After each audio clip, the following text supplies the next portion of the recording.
भगवते देवाय। ओम नमो भगवते वासुदेवाय। ओम नमो भगवते वासुदेवाय। ओम नमो भगवते वासुदेवाय। नारायणं नमस्कृत्यं नरं चैव नरोत्तमम्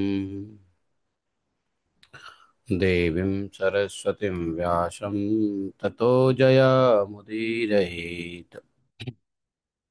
अष्टप्रायेषु भद्रेषु नित्यं भागवत सेवया भगवत्युत्तमश्लोके भक्तिः भवति नैष्ठिकी। ॐ जन्मान्तस्य तन्मयादितरतः चार्थे सह विज्ञासराट् तेने ब्रह्महृदयादिकवये मुह्यन्ति यत् सूर्यः तेजो वारिमृदां यथा विनिमयो यत्र त्रिसर्गो अमृषा धाम्नाय सदा निष्कुकं सत्यं परमं धीमहि धर्मः प्रोजितकैतवोऽत्र परमो निर्मत्सराणां सताम् वेद्यं मात्रवस्तु शिवदम् तापत्रयो नमोलनम्। श्रीमद्भागवत महामुनिकृते किं वा परमेश्वरः सद्यो हृदयवर्धत्र कृतिभिः शुश्रूषुभितत्क्षणात् निगमकल्पतरोर्गलितं फलं सुखमुखाद्रव्यतसंयुतं पिबत भागवतं रसमालयम् मुहुरहो रसिका भुवि भावुकाः अहं सर्वस्य प्रभवो मत्तः सर्वं प्रवर्तते इति मत्वा भजन्ते मां बुधा भावा समन्विताः मच्चित्ता मद्गतप्राणा बोधयन्तः परस्परं कथयन्तः मां नित्यं तुष्यन्ति च रमन्ति च तेषां सततयुक्तानां भजतां प्रीतिपूर्वकं ददामि बुद्धियोगं तं येन मापुयान्ति तेषामेवानुकम्पार्थम् अहम् अज्ञानजं तवः नाशात्मभावस्तो ज्ञानदीपेन भास्वता अहमेवासमेवाग्रे नान्यत् सत् असत्परम् पश्चादेमते तस्य एव शिष्येत स्वस्म्यहम् ऋतेऽर्थं प्रतीयेत न प्रतीयेत चात्मनि तद्विद्यादात्मनो माया यथा भासो यथात्मः यथा महान्ति भूतानि भूतेषु चावचश्वनो प्रविष्ठानि तथा तेषु तेषाम् एतावदेव जिज्ञासं तत्त्वजिज्ञासनात्मनः अन्यव्यतिरेकाभ्यां यत्सात् सर्वत्र सर्वदा हरे कृष्ण कृष्ण कृष्ण हरे हरे हरे राम राम राम हरे हरे। बोलिए ग्रंथराज श्रीमद् भागवत महापुराण की जय। श्रील प्रभुपाद की जय। श्रील कालदेव भगवान की जय। श्रील सुखदेव देव गोस्वामी महाराज की जय। जय जय श्री राधे श्याम। अनंत कोटि वैष्णव भक्त वृंद, गुरु वृंद, अनुयायी वृंद की जय। हरे कृष्णा। आवाज आ रही है आज? अच्छा, आज क्या बात है, आज लोगों की संख्या बड़ा कम है, संडे का असर है क्या? भागवत, अच्छा। माता जी, दो दो मोबाइल से लाइव हो? सुमित्रा माता जी, कीर्तनानंदनी माता जी। जी प्रभु, एक किचन में रहता है, एक हॉल में रहता है। अच्छा, दो। तो तो हॉल में कौन सुनते हैं? तो कभी कभी जाना पड़ता है, तो मिस नहीं होना है, ऐसा बनाना। ओहो, क्या बात है, इतनी दूर की बात तो हमने सोचा ही नहीं। कभी कभी हॉल में जाना होता है तो मिस ना होने का। सही है। क्या बात है। मैं तो कहता हूँ एक घर में ना वो लगा लो, एक स्पीकर जैसे होटलों में होता है ना। पूरे जगह पे वो पूरे कॉरिडोर में चलता रहता है म्यूजिक, लाइट म्यूजिक। इसलिए हर कमरे में लगवा दो है। और उसका कनेक्शन डाल दो मोबाइल से, चलता रहे, जिधर जाओ उधर ही कीर्तन सुनते रहो, भागवत सुनते रहो। क्या ऐसा हो सकता है कि नहीं हो सकता?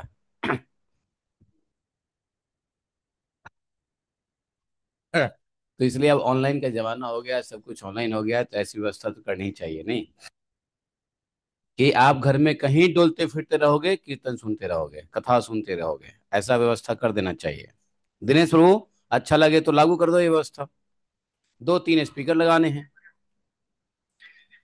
बस इलेक्ट्रिशियन को बुला लो, 2-3 स्पीकर लगा दो। एक हॉल में, एक पूजा रूम में, एक बेडरूम में, एक किचन में। और एक ही जगह उसका पॉइंट होना चाहिए, क्या बोलते हैं, आरजे एक जगह होना चाहिए। फटाक से मोबाइल में लगाओ, एक मोबाइल डेडिकेटेड फॉर कथा कीर्तन। है कि नहीं? तो आनंद आ जाए, फिर सबके घर में ऐसा ही कर दो। मेरे पास तो है, मैं तो चलाता रहता हूँ, तो सब जगह आवाज जाती है। तो ठीक है।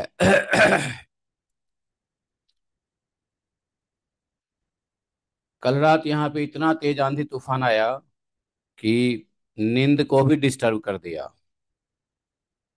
पता नहीं इतना आंधी तूफान बरसा क्यों आता है, बेमौसम के बारिश।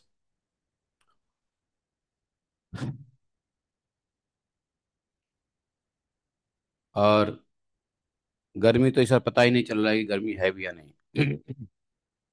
थोड़ी सी भी गर्मी होते है, बारिश हो जाता है शाम को। कल तो इतनी तेज धड़ाम धूम हुआ आंधी से कि हम तो जग गए, लगा कि आसमान फट के गिरा क्या। Slip disturbance. आप लोग के भी वहां हुआ बारिश क्या है? हाँ हाँ हाँ हाँ।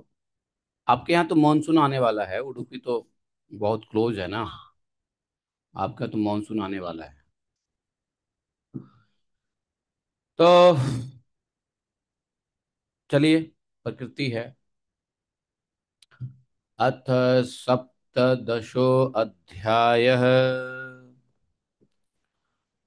कोई भी मौसम हो, कोई भी महीना हो, कोई भी ऋतु हो, कोई भी संवत्सर हो, भागवतम में ही बने रहने का।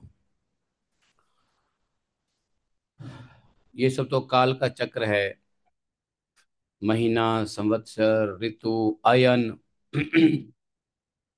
पक्ष, शुक्ल कृष्ण, उत्तरायण, दक्षिणायन, संवत्सर, मास, ये सब काल चक्र है।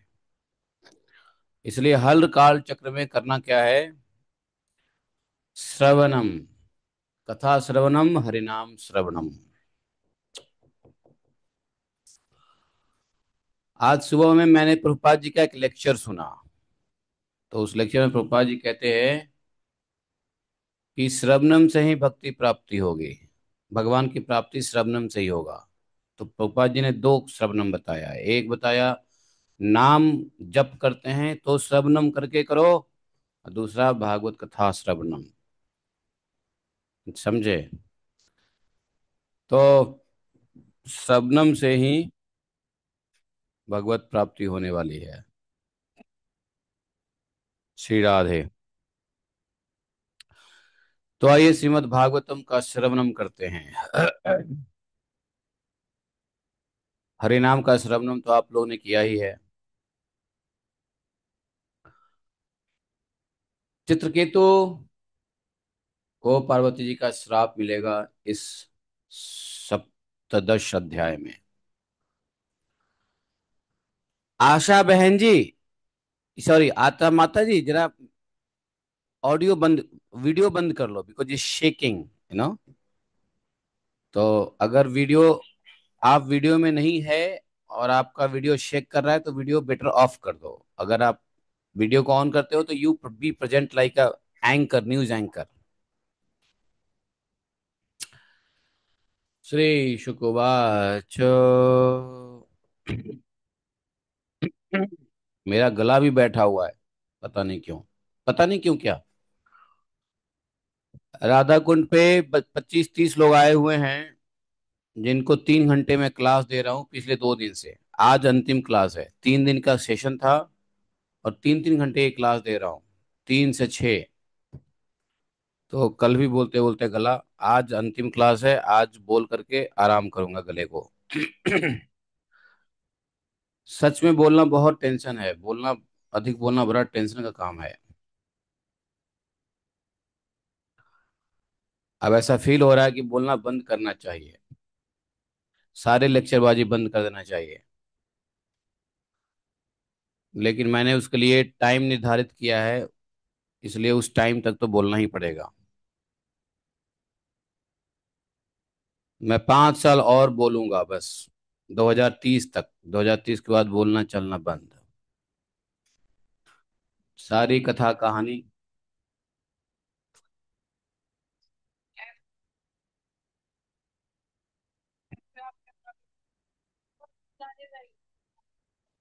मुझको किसी से मोह माया नहीं है।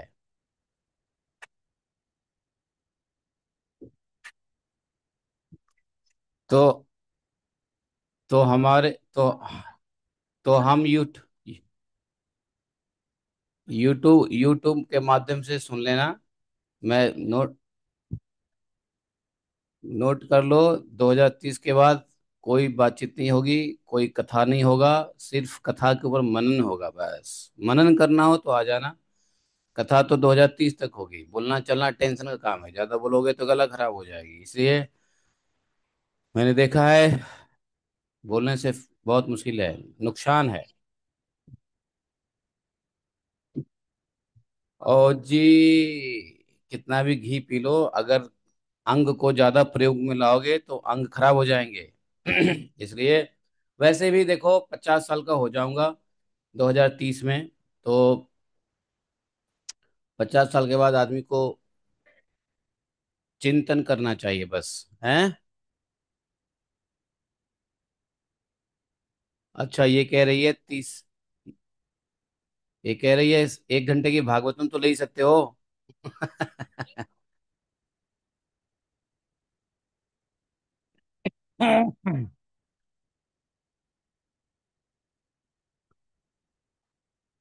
वास्तव में प्रचार प्रसार तो श्री कृष्ण स्वयं करते हैं और कराते हैं।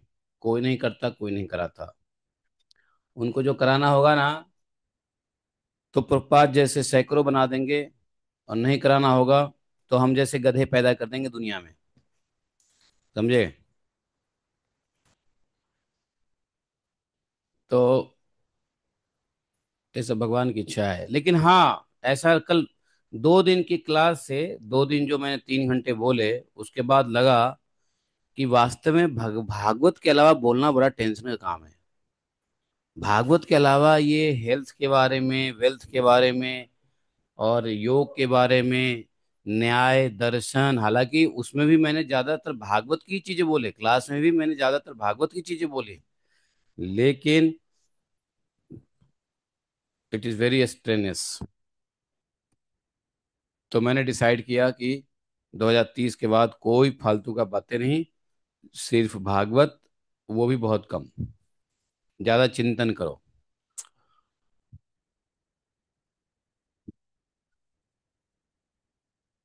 अरे भागवतम सिर्फ सुनते रहोगे, बोलते रहोगे। भागवतम को भागवतम सिर्फ सुनने बोलने का नहीं है, चिंतन का भी तो विषय है। तो जो सुना, जो बोला, उसका चिंतन कब करोगे? तो चिंतन का उम्र होता है 50 साल के बाद चिंतन करो। और चिंतन करते करते चिता पे लेट जाओ। देखो गला कैसे बैठा हुआ है। हैं?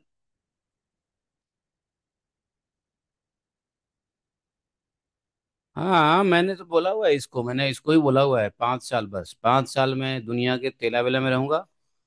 5 साल के बाद मोबाइल बंद, सारा इलेक्ट्रॉनिक गैजेट्स बंद हैं। बाकी लैपटॉप शायद खुल सकता है पढ़ने के लिए, लेकिन ये मोबाइल कम्युनिकेशन ये सब बेकार चीज़ है, सब बंद हो जाएगा 5 साल। 2030 में, याद रखो, 2030 में मैं सब बंद कर दूंगा दुनिया तब।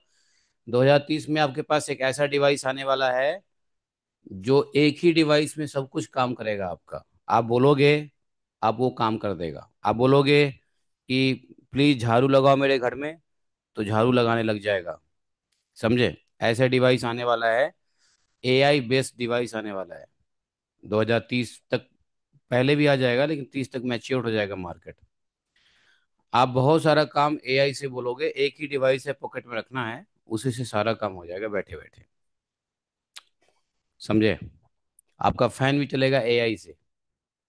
स्विच ऑफ द फैन, बंद हो जाएगा एआई से। हालांकि ऐसी टेक्नोलॉजी आ गई है, लेकिन एआई की मशीन जो है पूरा कंट्रोल करेगा। तो बहुत टेंशन होने वाला है। इसलिए कभी भी तो निवृत्ति चाहिए ना, 50 साल के बाद निवृत्त हो जाओ। आज पप्पा जी कह रहे थे 50 साल के बाद घर त्याग देना चाहिए और वृंदावन में आकर के भजन करना चाहिए, चिंतन करना चाहिए। 50 साल के बाद तो घर में नहीं रहना चाहिए, आज पप्पा जी कह रहे थे। हैं, मैं उस वो लेक्चर आपको भेज दूंगा, सुनना प्रभुपाद जी को, आधा घंटे का लेक्चर है। कह रहे थे कि कोई व्यक्ति यह सोचता है कि वह अपने घर में ही रह के अपना जीवन बिता लेगा अंतिम समय, तो ये भी सही नहीं है। 50 साल के बाद घर से बाहर वन में आके भगवत चिंतन करना, प्रभुपाद जी कह रहे थे। कह रहे थे वन में कैसे? हरि आश्रय, हरि पाद आश्रय। वो बोले कि वन में तो बंदर भी रहता है, वन में तो जानवर भी रहते हैं, लेकिन बंदरों का, जानवरों का रहना क्या फायदा? तो हमको भी वन में रहना है तो हरि पादाश्रय, वृंदावन में आना है तो हरि पादाश्रय। लेकिन हम तो वृंदावन में आ तो गए, लेकिन वास्तव में भी आए नहीं। वृंदावन में भी आकर के देखो, दिमाग कभी कनाडा चला जाता है, दिमाग कभी ऑस्ट्रेलिया चला जाता है, दिमाग कभी दुबई चला जाता है, दिमाग कभी दिल्ली चला जाता है। तो वृंदावन में कहाँ आए? आ गए शरीर से, मन से कहाँ आए? तो आप लोग का शरीर दिल्ली में हो सकता है, लेकिन मन आपका वृंदावन में है।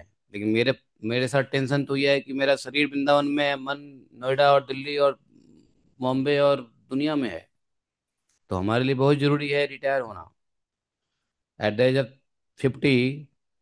हमको ये सारे ताम झाम बंद करके रिटायरमेंट चाहिए होगा, ताकि हमारा मन भी वृंदावन में रहे। हमसे ज़्यादा श्रेष्ठ आप लोग हो कि बाहर रहते हुए भी आपका मन वृंदावन में है। अब प्रथा देवी दासी को देखो, ऑस्ट्रेलिया मेलबर्न में रहती है, मन वृंदावन में है। इससे अच्छा क्या होगा? शरीर रहना इंपॉर्टेंट नहीं है, मन रहना इंपॉर्टेंट है। तो आप सबसे तो गया गुजरा मैं हूँ कि मेरा शरीर यहाँ है, मन बाहर है। तो मन को कब लाऊंगा? तो 2030 के बाद। इसलिए 2030 तक घूम लेता हूँ, 2030 के बाद यहाँ आ जाऊंगा। वृंदावन में। इसलिए वृंदावन में आने से पहले देखो, अगर मन वृंदावन में लग जाए तो वृंदावन में रहने का फायदा है। नहीं तो अच्छा है कि कनाडा में रहो, मन को वृंदावन में रखो। ऑस्ट्रेलिया रहो, मन को वृंदावन में रखो। अमेरिका रहो, मन को वृंदावन में रखो। जब तक मन इस लायक ना हो जाए कि वृंदावन में ही मन लगेगा, रमेगा, तब तक शरीर से वृंदावन में आने का कोई फायदा नहीं है। क्योंकि सारा गेम मन का है। अब आप वृंदावन में आओगे, लेकिन मन चला जाएगा ऑस्ट्रेलिया वापस, ध्यान वहीं रहेगा, तो क्या फायदा है?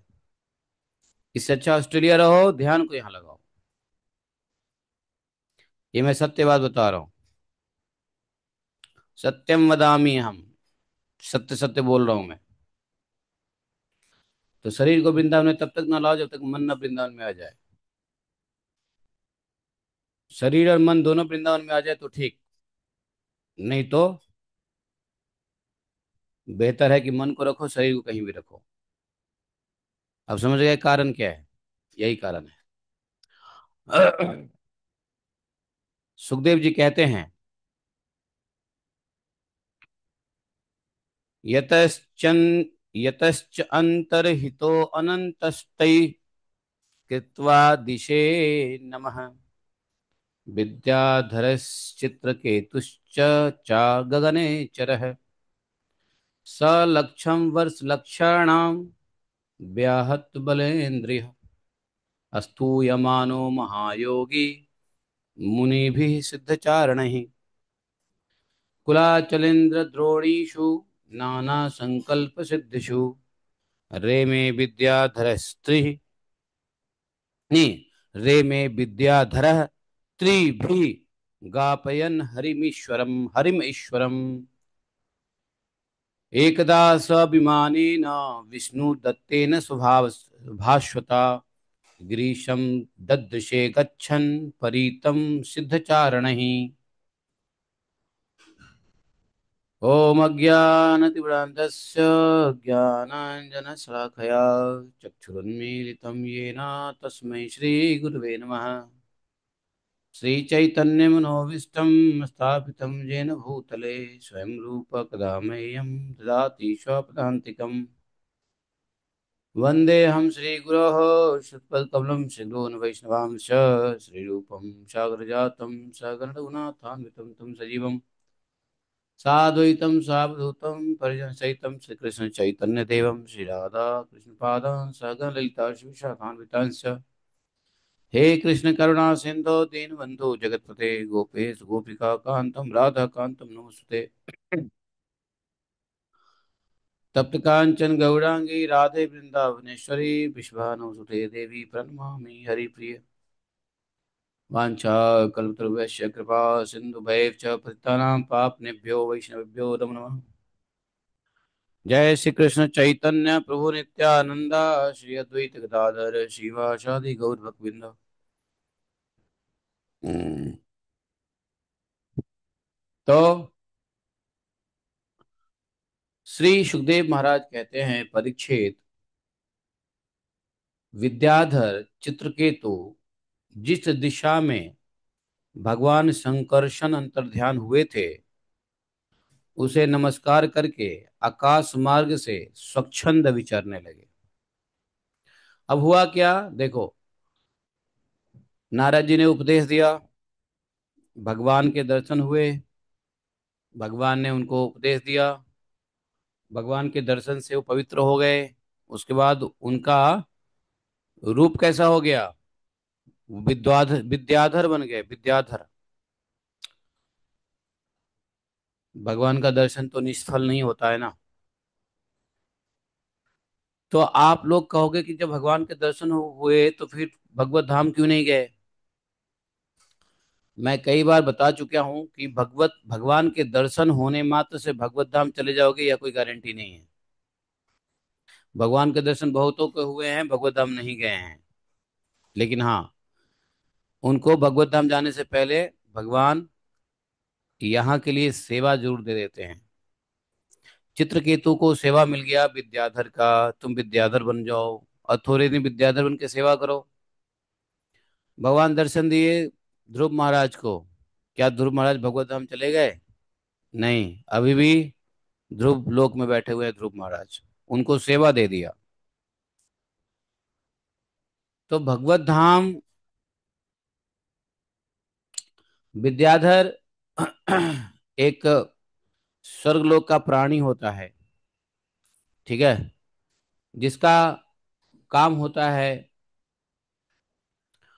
वह घूमते रहता है और घूम घूम करके लोगों को सामवेद सुनाता है। सामवेद,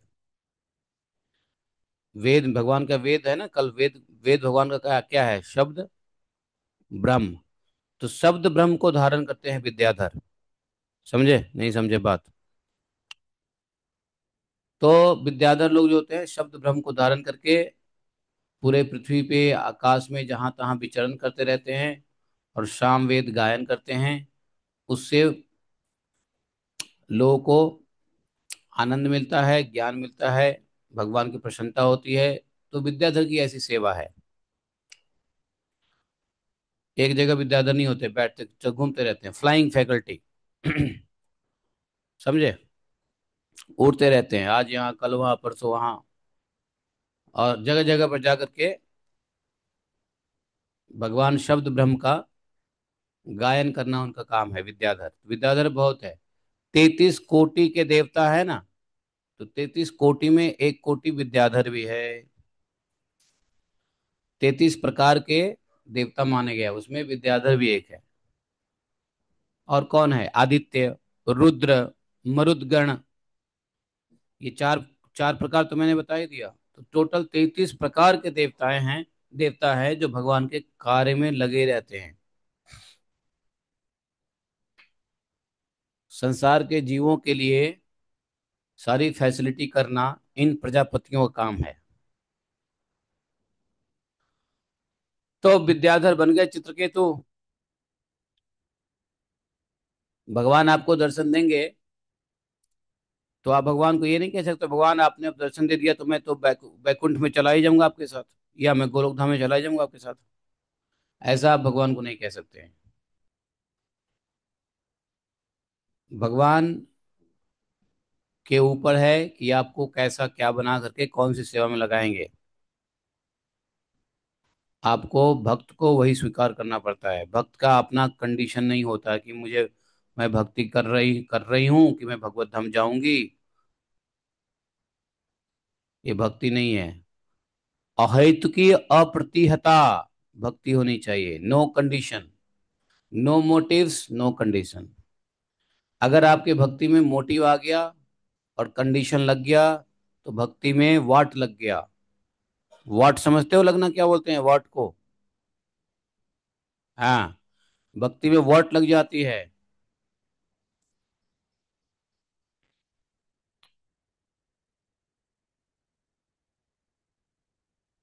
तो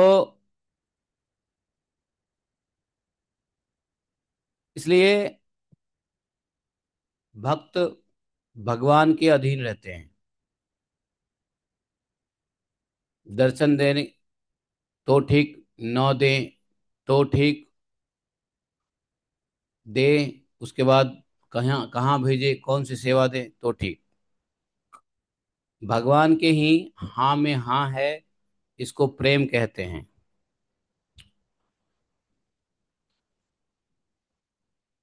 प्यार में क्या होता है? मैंने तुम्हारी बात में हाँ किया तो तू भी मेरी बात में हाँ कर, ऐसा होता है। मैंने तुम्हारी बात माना, तू मेरी बात कैसे नहीं मानेगी? प्यार में ऐसे होता है। जब दो पति पत्नी प्यार करते हैं, प्रेमी प्रेम का प्यार करते हैं, तो ऐसा होता है कि मैं तेरी बात माना तू भी मेरी बात मान, तो ये प्यार है। लेकिन प्रेम में जो भगवान का है, जो भगवान का आदेश है वही अपना कर्तव्य है। अपना इच्छा भगवान का कर्तव्य नहीं है। इसलिए भक्ति में आगे बढ़ो, दिमाग में ये सब हटा दो कि भगवान हमको भगवत धाम ले जाएंगे, वैकुंठ ले जाएंगे, यहाँ ले जाएंगे, वहां ले जाएंगे, मुक्ति दे देंगे, जन्म नहीं देंगे, मृत्यु नहीं देंगे, कष्ट नहीं देंगे, बीमारी नहीं देंगे, ऐसा नहीं है।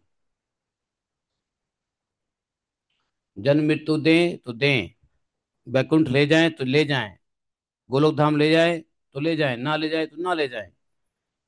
भगवान भक्तों का एक ही शरणागत हो रहता है कि आप जो अच्छा समझे वो हमारे साथ करें। आपकी खुशी में हमारी खुशी, राधे, आपकी खुशी में हमारी खुशी, ये प्रेम है।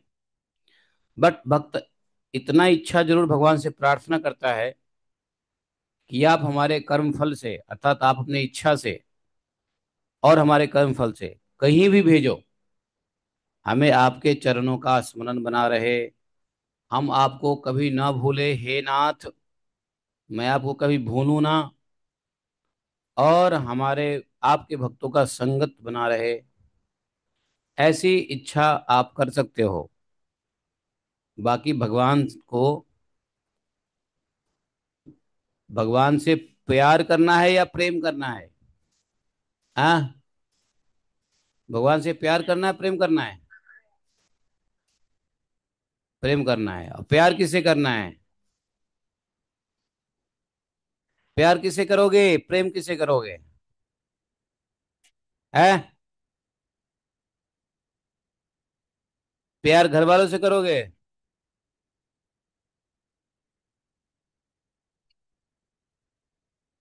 प्यार किसी से नहीं करना?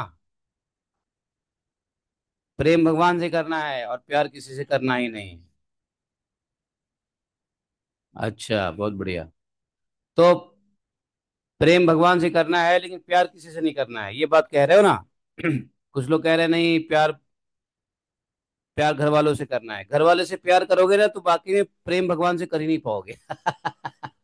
प्यार ही प्रेम को खत्म कर देता है। संसार का प्यार ही प्रेम को नाश कर देगा। इसलिए भगवत प्रेम चाहते हो तो वास्तव में प्यार व्यार मत करो।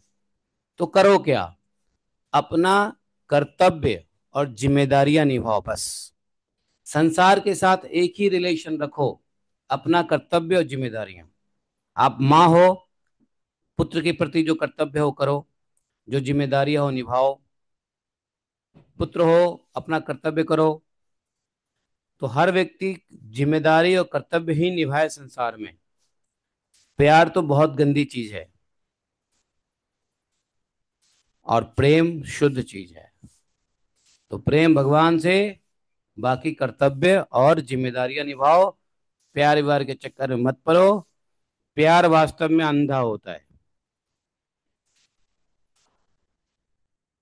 ऐ कैसे? क्या बोले? हैं? कुछ पीछे से बोल रही है, उसके अनुभव आप लोग बाद में सुन लेना क्या कह रही हो। अब वो अब वो पूरी बात बोले तब तो हम बताएं आपको। वो वो कह रही है कि हमारे केस में बिल्कुल फिट बैठता है। कहते हैं मैं किसी को प्यार नहीं करता, सत्य बात है, प्यार करना ही नहीं चाहिए। प्रेम भगवान से, बाकी जिम्मेदारी और कर्तव्य बस।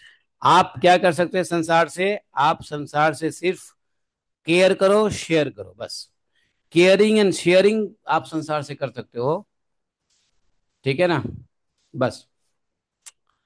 तो चित्रकेतु ऐसे भक्त हुए, भगवान के दर्शन हुआ, भगवान की आज्ञा को उन्होंने शिरोधार्य किया और भगवान से प्रार्थना किया।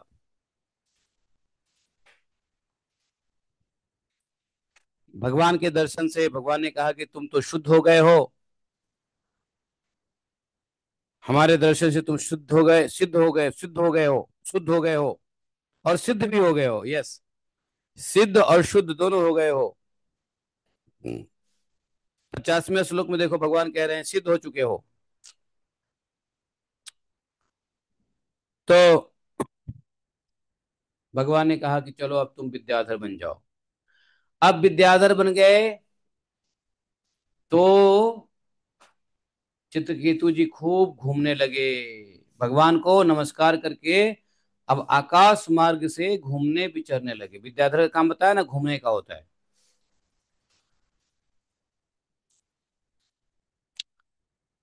पृथ्वी पे विद्याधर कौन है? पृथ्वी के विद्याधर, पंडित विद्वान लोग पृथ्वी के विद्याधर हैं। और पंडित विद्वान लोगों को एक जगह नहीं बैठना चाहिए, घूमते रहना चाहिए विद्या और ज्ञान को बांटने के लिए। एक जगह किसको बैठना चाहिए? खल स्वभाव को। बेवकूफ लोग सब एक जगह बैठे और पढ़े लिखे लोग घूमते रहे। एक बार की बात है, गुरु नानक देव की कथा आती है। गुरु नानक देव ने, जो होशियार थे, बुद्धिमान थे, जो ठीक थे, उनको गुरु नानक देव ने दूर दूर भेज दिया। और जो सही नहीं थे, कचरा समझ लो थे, उसको गुरु नानक देव जी ने आसपास में बुला लिया, इधर ही रहो, इधर ही रहो। देवपुरी महाराज, आपको ये कथा पता है ना?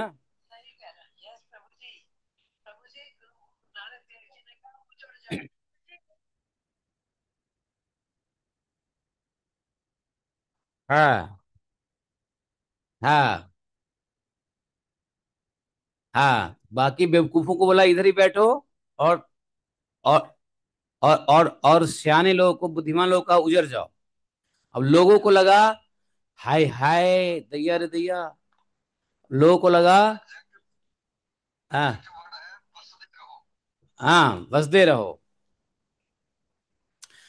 एग्जैक्ट वर्ड जो भी है, बट भावनाओं को समझो जो मैं समझा रहा हूँ। भावना ये है कि गुरु नानक देव जी ने, हाँ, काबिल को उजाड़ दिया और बेवकूफ को बसा दिया। लोगों ने कहा ये क्या, ये क्या गुरु नानक देव, क्या किया आपने, ये काबिल लोगों को आप उजाड़ रहे हो और आप विद्वान, अब बेवकूफों को बसा रहे हो।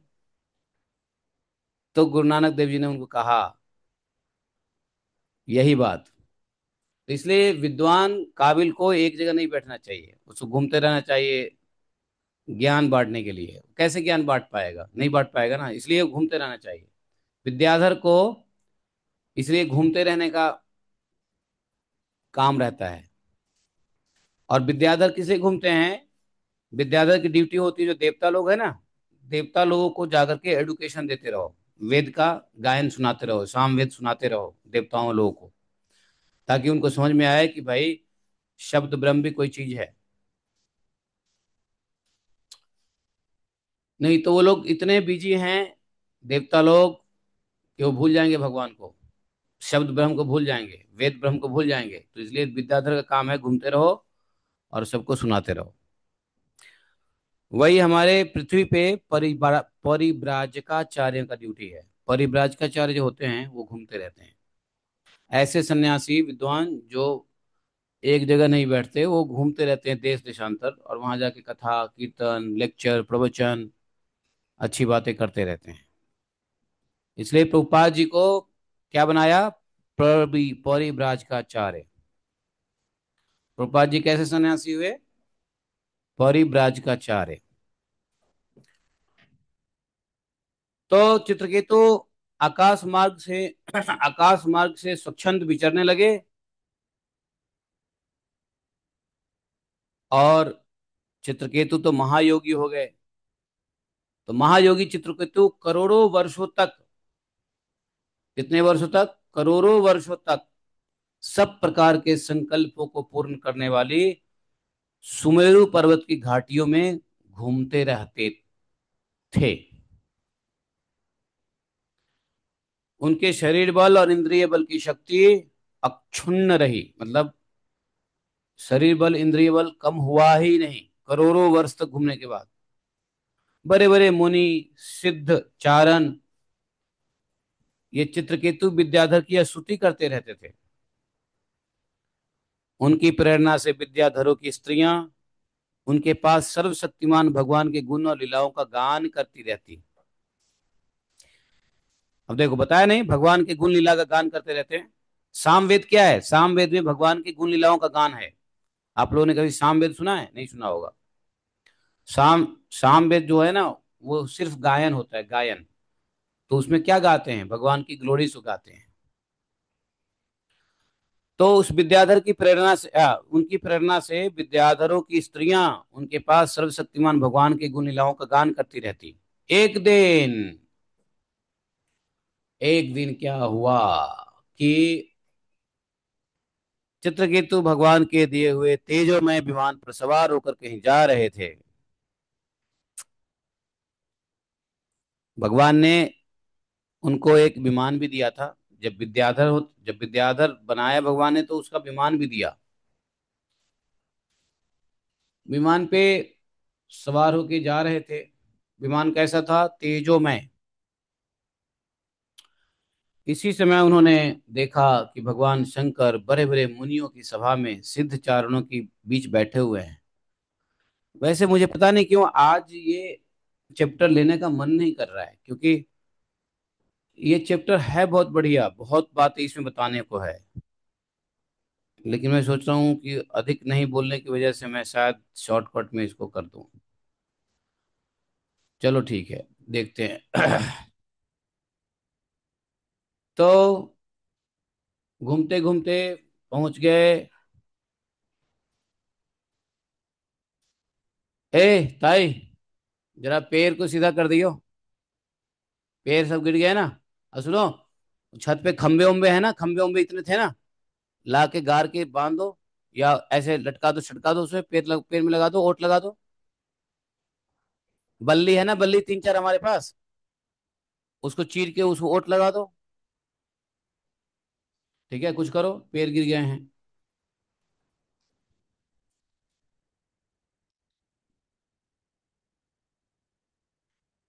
दिमाग लगाओ तो सब हो जाएगा।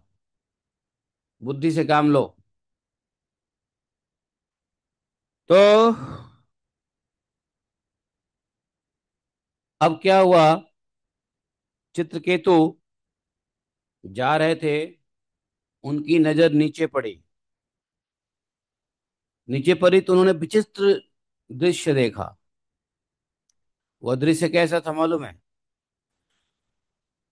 शिवजी भगवान शिव भगवती पार्वती को अपनी गोद में बैठाकर एक हाथ से उन्हें आलिंगन किए हुए हैं।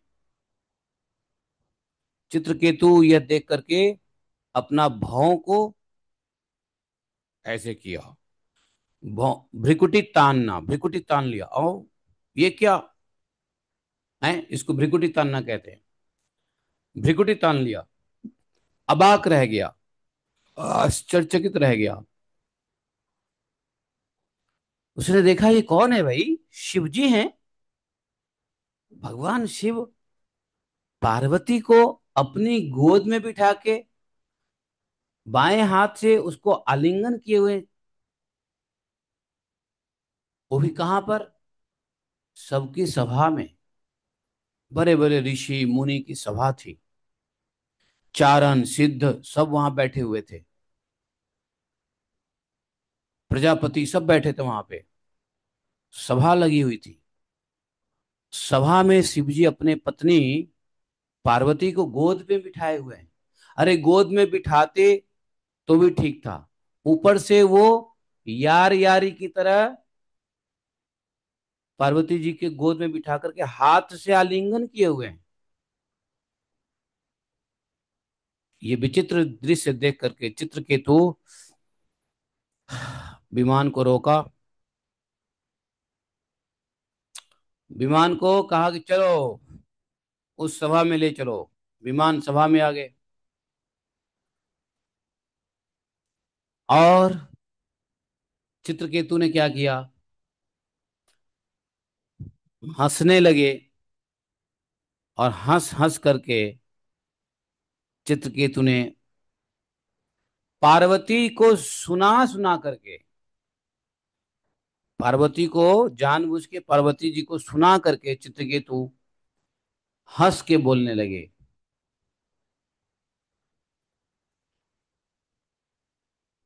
चित्रकेतु ने कहा, ओह, ये सारे जगत के धर्म शिक्षक और गुरुदेव हैं,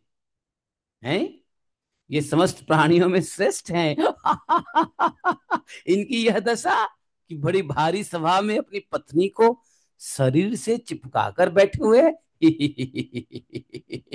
हे जटाधारी, बहुत बड़े तपस्वी और ब्रह्मवादियों के सभापति होकर भी साधारण पुरुष के समान निर्लजता से गोद में स्त्री लेकर बैठे हैं। समझे? ऐसे ही बोलने लगा चित्रकेतु। है ऐसा? आपको लग रहा है ना कि मैं उस सभा में मैं भी बैठा था, जो मैं भी सुन रहा था शायद? नहीं। चित्रकेतु ने कुछ ऐसे ही हंसी मजाक में ही ठा ठा ठा ठाका मार के, कभी दांत निकालने फोड़ के, और ये बात सब पार्वती को सुना करके कहने लगे कि बताओ, पूरे जगत के धर्म शिक्षक हैं वास्तव में, शंकर जी सबसे बड़े ज्ञानी हैं, भागवत महावैष्णव हैं। भगवान के बारे में कोई भी ज्ञान शंकर जी के मुंह से निकलता है। जो भागवतम हम पढ़ रहे हैं किसके मुंह से निकला है बताना जरा। लिखा है व्यास देव जी ने, लेकिन वास्तव में किसके मुख से पहले निकला था? शिव जी। सबसे पहले भागवतम शिव जी ने कहा था माता जगदम्बा को। कथा मालूम है ना आप लोगों को? पद्म पुराण में सी कथा आती है। तो सारा ज्ञान, सारा भागवत ज्ञान आता है शिव जी से। शिव जी जगत के धर्म शिक्षक हैं, और महान वैष्णव हैं तो भाई वैष्णव तो गुरु होते हैं, गुरुदेव हैं। और सभी प्राणियों में श्रेष्ठ है शिव, सभी भूतों में भूतेश्वर हैं शिव। इनकी यह दशा कि भरी सभा में पत्नी को शरीर से चिपका कर बैठे हुए हैं।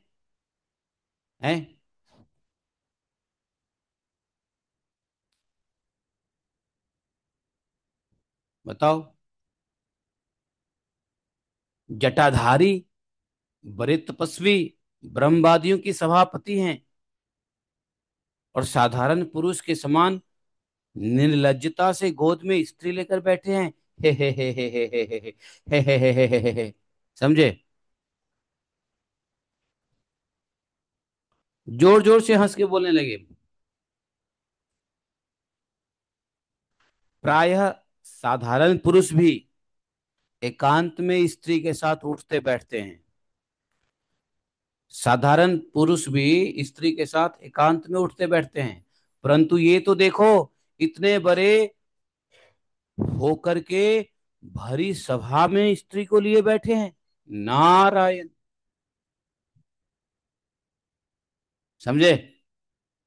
ये चित्रकेतु ने बोल दिया। अब बताओ, चित्रकेतु ने सही बोला है गलत बोला? यहां तक चित्रकेतु को आपको लग रहा होगा चित्रकेतु ने सही बोला, क्योंकि चित्रकेतु ने जो देखा वही बोला।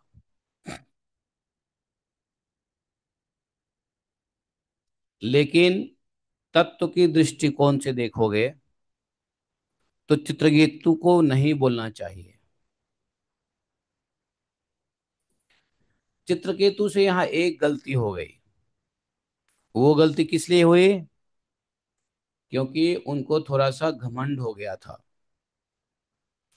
चित्रकेतु करोड़ों वर्ष तक जो विद्याधर की सेवा करते रहे, विद्याधर बन के, तो सेवा करते करते क्या होता है ना, कभी कभी हम भूल ही जाते हैं भक्ति को। भक्ति के तत्व को हम सेवा में भूल जाते हैं और घमंड आ जाता है। किसी व्यक्ति को कोई सेवा दे दो, वो सेवा करते करते करते करते करते करते उस सेवा में इतना आनंद लेने लगता है कि वो भक्ति के तत्व को भूल जाता है, भगवत तत्व को भूल जाता है।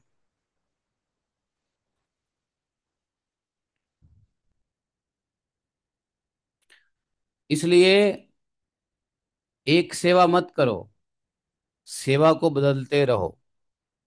और सेवा करते वक्त हमेशा सावधान रहो कि यह मेरी सेवा है, न कि मुझको इस सेवा में मिला है, न कि यह सेवा मेरी है। जैसे ही होगा कि यह मेरी सेवा है तो घमंड आने लगेगा। जैसे समझो कि यह सेवा भगवान की कृपा से मुझे मिली है, तो सावधानी से करते रहोगे, भगवान के चिंतन करते रहोगे।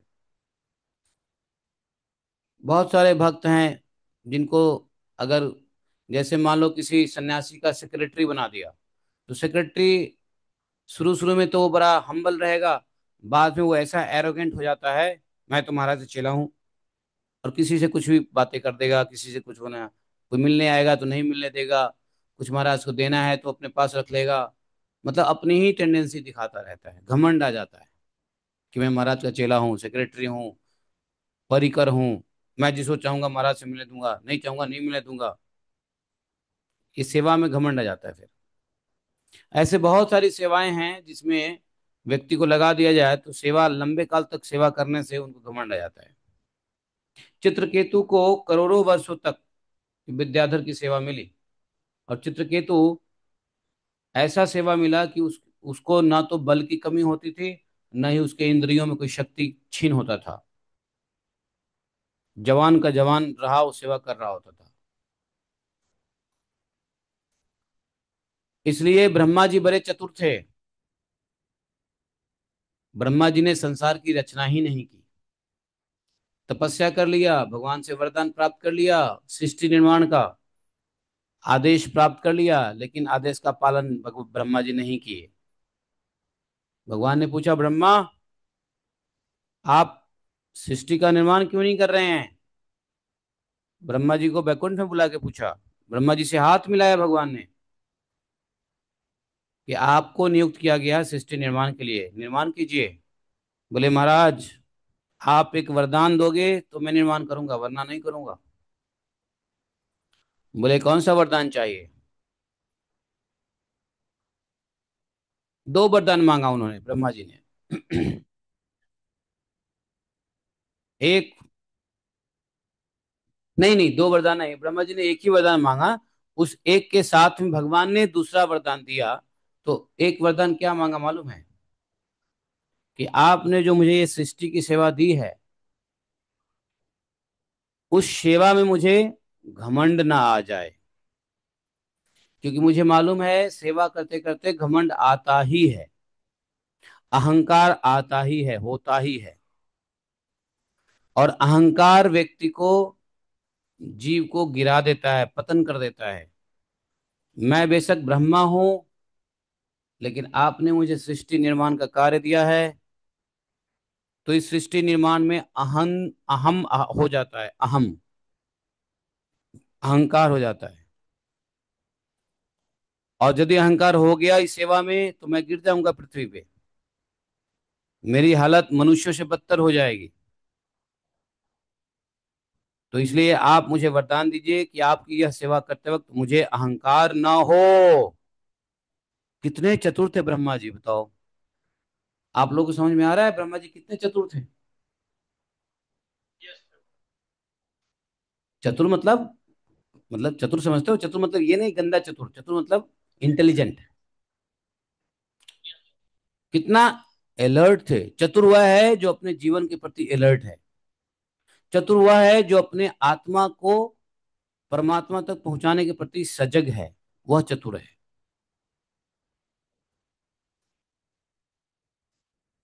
चतुराई ये नहीं कि ठीक है जी, हमने किसी से कुछ ठग लिया, हमने किसी को झूठ बोल दिया, हमने अपना काम बना लिया, ये चतुराई नहीं होता है।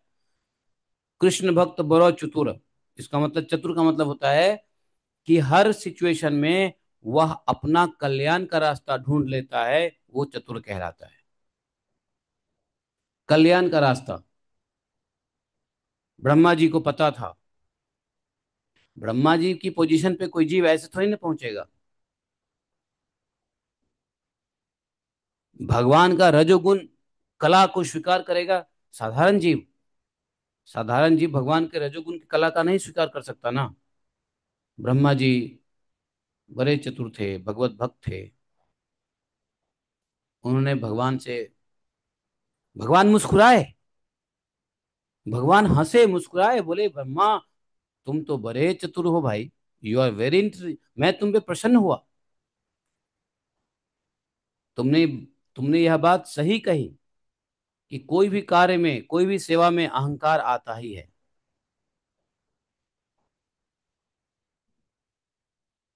अरे, यहाँ आदमी एक किताब लिख देता है, इंटरनेट से 10 किताब पढ़ के, चोरी करके किताब लिख देता है, छाप देता है। तो कितना अहंकार आता है कि I am the writer, I am the author of this book. अरे वो ऑथर तुम कैसे हो भाई? तुमने भी तो कहीं किसा इंटरनेट से, किताब से ढूंढ के निकाला है। How you are the author? आप ये कहो कि यू आर द कलेक्टर। आप ज्ञान के संग्रह करता हो, आप कंपाइलर हो, कंपोजर हो। ऑथर कैसे हो जाओगे भाई? वास्तव में सभी ज्ञान का ऑथर तो एक ही है, कौन? परब्रह्म, भगवान कृष्ण ही सभी ज्ञान के ऑथर हैं। बाकी लोग भगवान के ज्ञान को लिख के कहते हैं आई एम द ऑथर, घमंड करते हैं। ये ठीक नहीं है।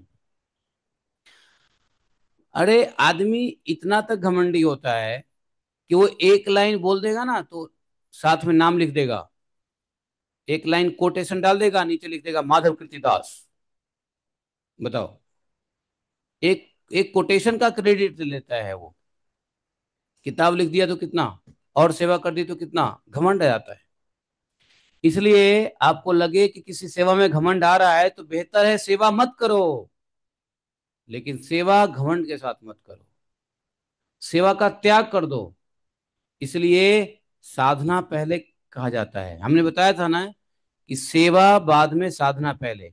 बिना साधना का सेवा करोगे तो घमंड आएगा, अहंकार आएगा, सेवा में त्रुटि होगी। मैंने बताया था ना कि हमारे गुरुद्वारे वाले लोग, सिख लोग, सेवा को इंपॉर्टेंस देते हैं, साधना को नहीं। उसका फलस्वरूप क्या होता है? अहंकार भरा सेवा होता है। उसका फलस्वरूप क्या होता है? मूढ़ता आती है, त्रुटियां होती है, कल्याण नहीं होता है।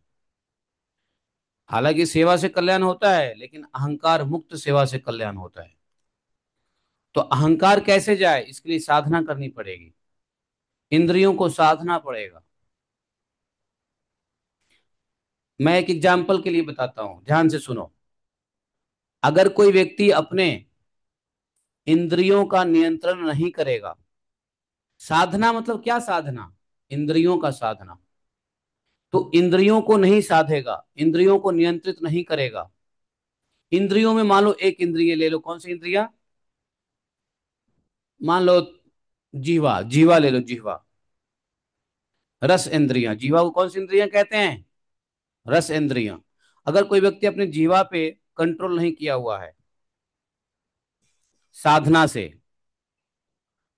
और बिना साधना के इंद्रियां कंट्रोल नहीं होती है।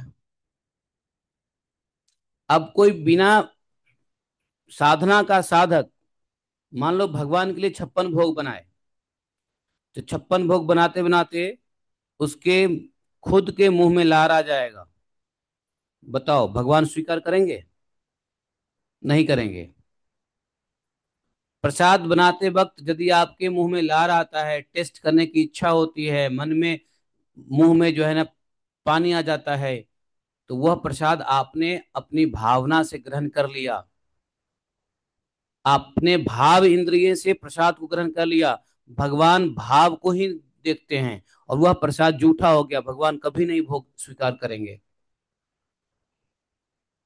कोई पुजारी, मंदिर का कोई पुजारी, यदि वो इंद्रिय संयम नहीं किया है साधना से, भगवान के लिए ले जा रहा है प्रसाद का थाली, भोग की थाली, भोग में 56 भोग लड्डू मिठाई देख के उसे खुद पानी आ जाए, तो क्या भगवान उसको स्वीकार करेंगे?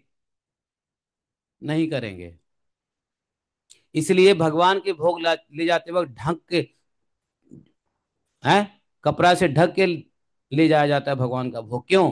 कुत्ता ना देख ले, कोई जीव ना देख ले। क्योंकि कुत्ता और कोई साधारण जीव देखेगा तो उसके ऊपर लार टपका देगा, उसको देख के मुंह में लार आ जाएगा, आंखों से वो भोजन ग्रहण कर लेगा। भगवान के लिए वो नहीं रहेगा, फिर वो अमनिया नहीं रहेगा। आपको पता है ना, भोजन को, प्रसाद को ढक के ले जाते हैं, ले जाते हैं, ले जाते हैं।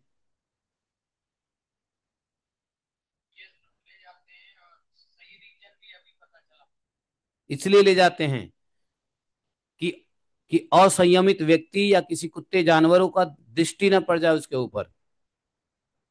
तो इसलिए अगर कोई व्यक्ति अपने जिह्वा को नहीं, इंद्रियों को नहीं संभाले हुए है, भगवान का प्रसाद बनाएगा तो वो जूठा कर देगा असंयमित इंद्रियों से। इसलिए सेवा तभी शुद्ध हो सकता है जब साधना हो। बिना साधना की सेवा शुद्ध नहीं होगा।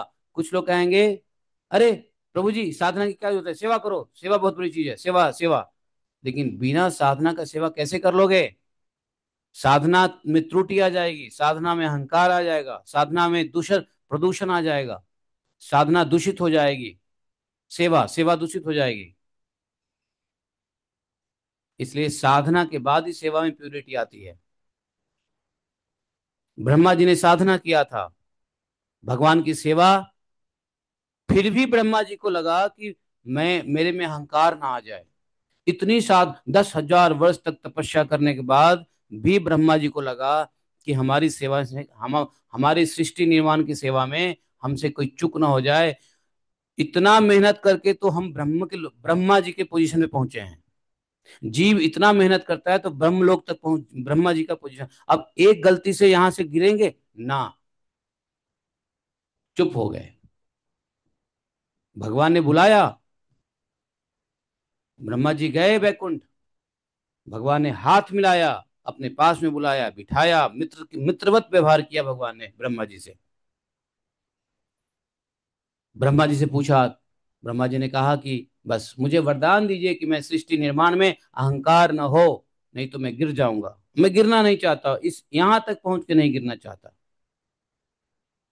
अहंकार एक ऐसी चीज है। लूडो देखो, लूडो लूडो। लूडो में एक सांप का गेम होता है ना, जिसमें 99 पे एक सांप, लंबा सा सांप होता है 99 पे। आप लोगों ने देखा है लूडो, सांप वाली लूडो? किसने नहीं देखा है? हाँ, इसके, हाँ, उसको अंग्रेजी में ये कहते हैं स्नेक्स एंड लैडर, अंग्रेजी में। तो स्नेक्स, एक बड़ा सा स्नेक्स कहाँ रहता है? 99 पे रहता है ना, है? फिर हाँ, और सीधा वो नीचे गिरा देगा 1 पे, बराबर है ना? तो 99 है, 99 वाली पोजीशन ब्रह्मा जी की है। 100 पोजीशन भगवत धाम है। तो ब्रह्मा जी सोचे कि अगर एक गलती हुई, 98 पे आ गया हूं, और एक गलती हुई तो 99 से सीधे नीचे गिर जाऊंगा। जाना 100 पे है, भगवान के पास जाना है अब। भगवान ने बहुत तारीफ किया है ब्रह्मा जी को, बड़ा ब्रह्मा जी को प्रशंसा किया है। ब्रह्मदेव भी, फिर ब्रह्मदेव को भगवान ने उपदेश दिया है, ब्रह्मा जी को उपदेश दिया है। कहा है कि ठीक है, आपका कहना सही है, चलिए आपकी ये मांगे हम पूरी कर देते हैं, क्योंकि सृष्टि निर्माण तो हमें करवाना है, आपसे ये सेवा लेनी है, तो आपकी ये बात माननी पड़ेगी। ठीक है, आप जाइए, आपको मैं वरदान देता हूं कि आप सृष्टि निर्माण के बाद आप नहीं पड़ेंगे अहंकार में। लेकिन अहंकार कब नहीं होगा? जब भगवत ज्ञान होगा। एक ही चीज है जो अहंकार से बचा सकता है, वो है भगवत ज्ञान। तो सुनो ब्रह्मा जी, अहंकार से मुक्त होना है तो भगवत ज्ञान सुनो। ब्रह्मा जी ने कहा, जी महाराज सुनाइए, भगवत ज्ञान सुनाइए। भगवत ज्ञान से अहंकार मिट जाएगा? जी हाँ, भगवत ज्ञान से ही सिर्फ अहंकार मिट सकता है। तब भगवान ने भगवत ज्ञान दिया है। अहमेवास्मेवाग्रे नान्यत सत असत परम पश्चादेहम तस्य। यही है ना? तो ये 4 श्लोक में, जिसको चतुश्लोकी भागवत कहा, भगवान ने शॉर्टकट में, ब्रह्मा जी बड़े इंटेलिजेंट है, भगवान की सारा 4 श्लोक में समझ गए। तो भगवान ने कहा कि अहंकार मुक्त तो व्यक्ति तभी होगा जो भागवत ज्ञान होगा, और भागवत ज्ञान जो है वो तुमको देना पड़ेगा। चलो ठीक है, लो अब तुम भागवत ज्ञान सुनो। ब्रह्मा जी भागवत ज्ञान सुनते हैं, भगवान भागवत ज्ञान देते हैं, और तब जाकर के ब्रह्मा जी वापस आते हैं, सृष्टि का निर्माण करते हैं। ब्रह्मा जी ने सोचा कि सृष्टि में तो बहुत सारे जीव है, जो मेरे नीचे छोटे मोटे जीव भी, एक छोटा छोटा छोटा व्यक्ति भी अपने घर में एक बीबी 2 बच्चों को पाल ले, तो वो भी, उसको भी अहंकार हो सकता है, क्योंकि अपने घर के लिए वही ब्रह्मा है। हर घर में ब्रह्मा बैठा हुआ है, मुखिया। जैसे देवता के मुखिया कौन है? ब्रह्मा जी हैं। तो हर घर में गार्जियन मुखिया है, तो भाई हर घर घर में ब्रह्मा बैठा हुआ है। तो हर व्यक्ति को पर्सनल लेवल पे घमंड हो सकता है। तो ब्रह्मा जी ने सोचा कि जो भागवत ज्ञान हमको मिला, जिससे हमको अहंकार नहीं मिला, तो यह मैं हर एक जीव को दूंगा, हर जीव को मैं दूंगा यह ज्ञान। अपने पुत्रों को कहा। कौन पुत्र? नारद जी को। नारद, तुम इस ज्ञान को जाओ और जीवों में बांटो। नारद जी, ब्रह्मा, भगवान ने 4 श्लोक में ब्रह्मा जी को सुनाया, ब्रह्मा जी ने 40 श्लोक में नारद जी को दिया, नारद जी ने 400 श्लोक में किसको दिया? बोलो। व्यास देव जी को दिया। व्यास देव जी उस श्लोक को पूरा समझ के पूरा 18,000 श्लोक लिख दिया। वही भागवतम हम लोग पढ़ रहे हैं। तो यह भागवत के ज्ञान भागवत के तत्व यदि समझ लोगे तो उसका सबसे बड़ा फायदा ये होगा कि कर्तापन का अहंकार से मुक्त हो जाओगे। भागवतम ज्ञान में आपको लगेगा आपने कुछ किया तो आपको अहंकार नहीं हो सकता है, यदि भागवत के तत्व को समझे हैं तो। अगर अहंकार हो गया है तो वास्तव में भागवत के तत्व को नहीं समझे हैं। क्योंकि इसी भागवत को देख करके भगवान ने ब्रह्मा जी को अहंकार मुक्त किया था। आप भागवतम को क्या छोटी मोटी चीज समझते हो? भागवतम को सिर्फ आप रसूलुल्लाह समझते हो? भागवतम रसमालयम। अरे रसमालयम से भी बहुत बड़ा मालयम है ये। महामालयम है ये, महामालयम, रसमालयम नहीं, महामालयम है। भागवतम रसमालयम ही नहीं है। समझे? चित्रकेतु को घमंड हो गया, ऐसे आचार्य लोग कहते हैं। और उस घमंड में क्या हुआ? जब व्यक्ति को घमंड होता है ना, तो वो एरोगेंट हो जाता है। एरोगेंसी कैसे होती है? जैसे कोई चीज देखा, फट से कमेंट कर दिया, तुरंत कमेंट पास कर देना घमंडी का काम होता है। उसको लगता है मैं श्याना हूं, मैं सब जानता हूं। क्या है गीता में 3 है 27, बोलो क्या है?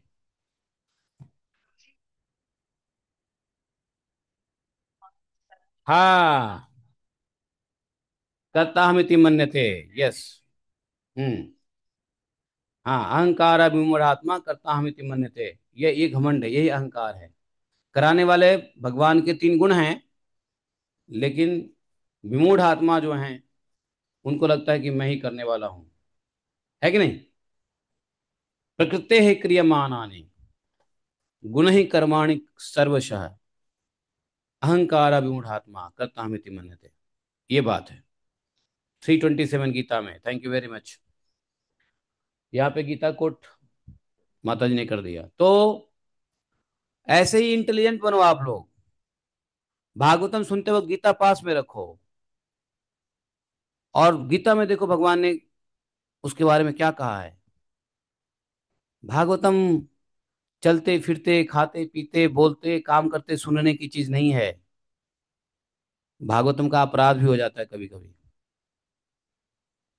ब्रह्मा जी ब्रह्मा जी कुपित हो जाते हैं उस व्यक्ति के ऊपर जो भागवतम को सीरियसली नहीं सुनता है। क्योंकि ब्रह्मा जी कहते हैं अरे कितने बेवकूफ आदमी है, मैंने किस उद्देश्य से भागवतम दिया, और भागवतम सुनने के इम्पोर्टेंस को ना समझ के कोई और काम कर रहा है। और कोई काम करते करते भागवतम सुन रहा है। आ हा। ओफ हो, इस मनुष्य को भगवान बचाए। लेकिन कोई बात नहीं, मजबूरी है। तो नहीं सुनने से अच्छा कुछ करते हुए सुनो। लेकिन अगर यदि बैठ के भागवतम सुनने का मौका मिले जीवन में तो वो जरूर करो। चलो अभी तो ठीक है, चलते फिरते खाते पीते गाने गाते सब कुछ करते हुए भागवतम सुन रहे हैं, मजबूरी है, कोई बात नहीं है। लेकिन जीवन में कभी भी ऐसा सोचो कि एक बार भागवतम मुझे तो सब कुछ छोड़ के बैठ के सुनना है। जब सब कुछ छोड़ के बैठ के सुनोगे ना, तो वो भागवतम आपको सीधा वैकुंठ ले जाएगा। अभी तक तो थोड़ा बहुत ज्ञान हो जाएगा, आनंद आ जाएगा, भागवतम का रस मिल जाएगा। लेकिन भागवतम का तत्व ज्ञान बैठ के सुनने और समझने से ही होगा। नहीं तो तत्व ज्ञान नहीं हो सकता है। अन्य कार्य करते हुए भागवतम सुनने से तत्व ज्ञान नहीं होगा। आपको भागवत की कथा याद हो जाएगा, कथा याद रहेगा, कथा में आनंद आएगा, लेकिन तत्व ज्ञान नहीं समझ में आएगा जब तक हम भागवतम को एक बार भी अपने जीवन में बैठ के नहीं सुनेंगे। इसलिए अपने काम को निपटाओ, और निपटा करके जीवन में रिटायरमेंट लो लो संसार से, और एक जगह कहीं बैठ के भागवतम पढ़ो, सुनो, मनन करो। समझे? तो चित्रकेतु को अहंकार हो गया सेवा में। और अहंकार होता है तो व्यक्ति, मैंने क्या कहा, वो एब्रप्टली आंसर देने वाला हो जाता है। बिना सोचे किसी पे कमेंट कर देगा, बिना सिचुएशन को समझे हुए पास कर देगा अपना थॉट। गंभीर नहीं आदमी हो पाता, उसको लगता है मैं ही सबसे बड़ा, मैं ही वो हूँ, मैं ही ज्ञानी हूँ, मैं ही ये हूँ, मैं ही वो हूँ, मैं फलाना टिमकाना। फिर क्या होगा, किसी सिचुएशन में फट से बोलने लगेगा। देखो यहाँ यही हुआ, शिव जी पार्वती जी को अपने जांग पे बिठाए हुए हैं, वो फट से कमेंट कर दिया।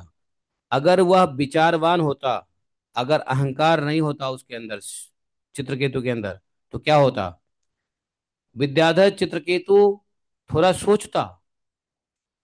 देखो दो, हर, मैंने बताया ना, हर सिचुएशन के दो पहलू होते हैं, एक्शन और reaction, sorry, response and reaction.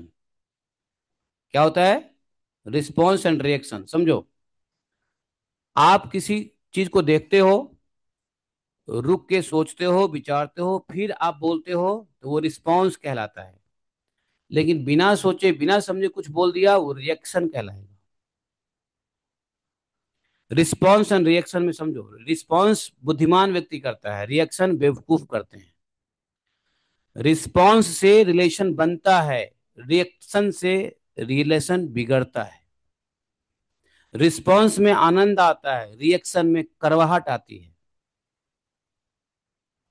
Response प्यारा होता है, रिएक्शन बेकार होता है, रिएक्शन हेटफुल होता है। लोग रिएक्शन को लाइक नहीं करते, बट रिस्पॉन्स को लाइक करते हैं, इसलिए कहते हैं respond please, don't react but respond. Respond is thoughtful, meaningful, but react is spontaneously without having given much thought on it। बहुत बड़ा लेसन आपको बता रहा हूं इस चैप्टर में, बहुत बड़ा लेसन है। मैं तो आज इसको लेना नहीं चाह रहा था, कि जीवन के बहुत बड़ा लेसन है इस चित्रकेतु के इस प्रसंग में।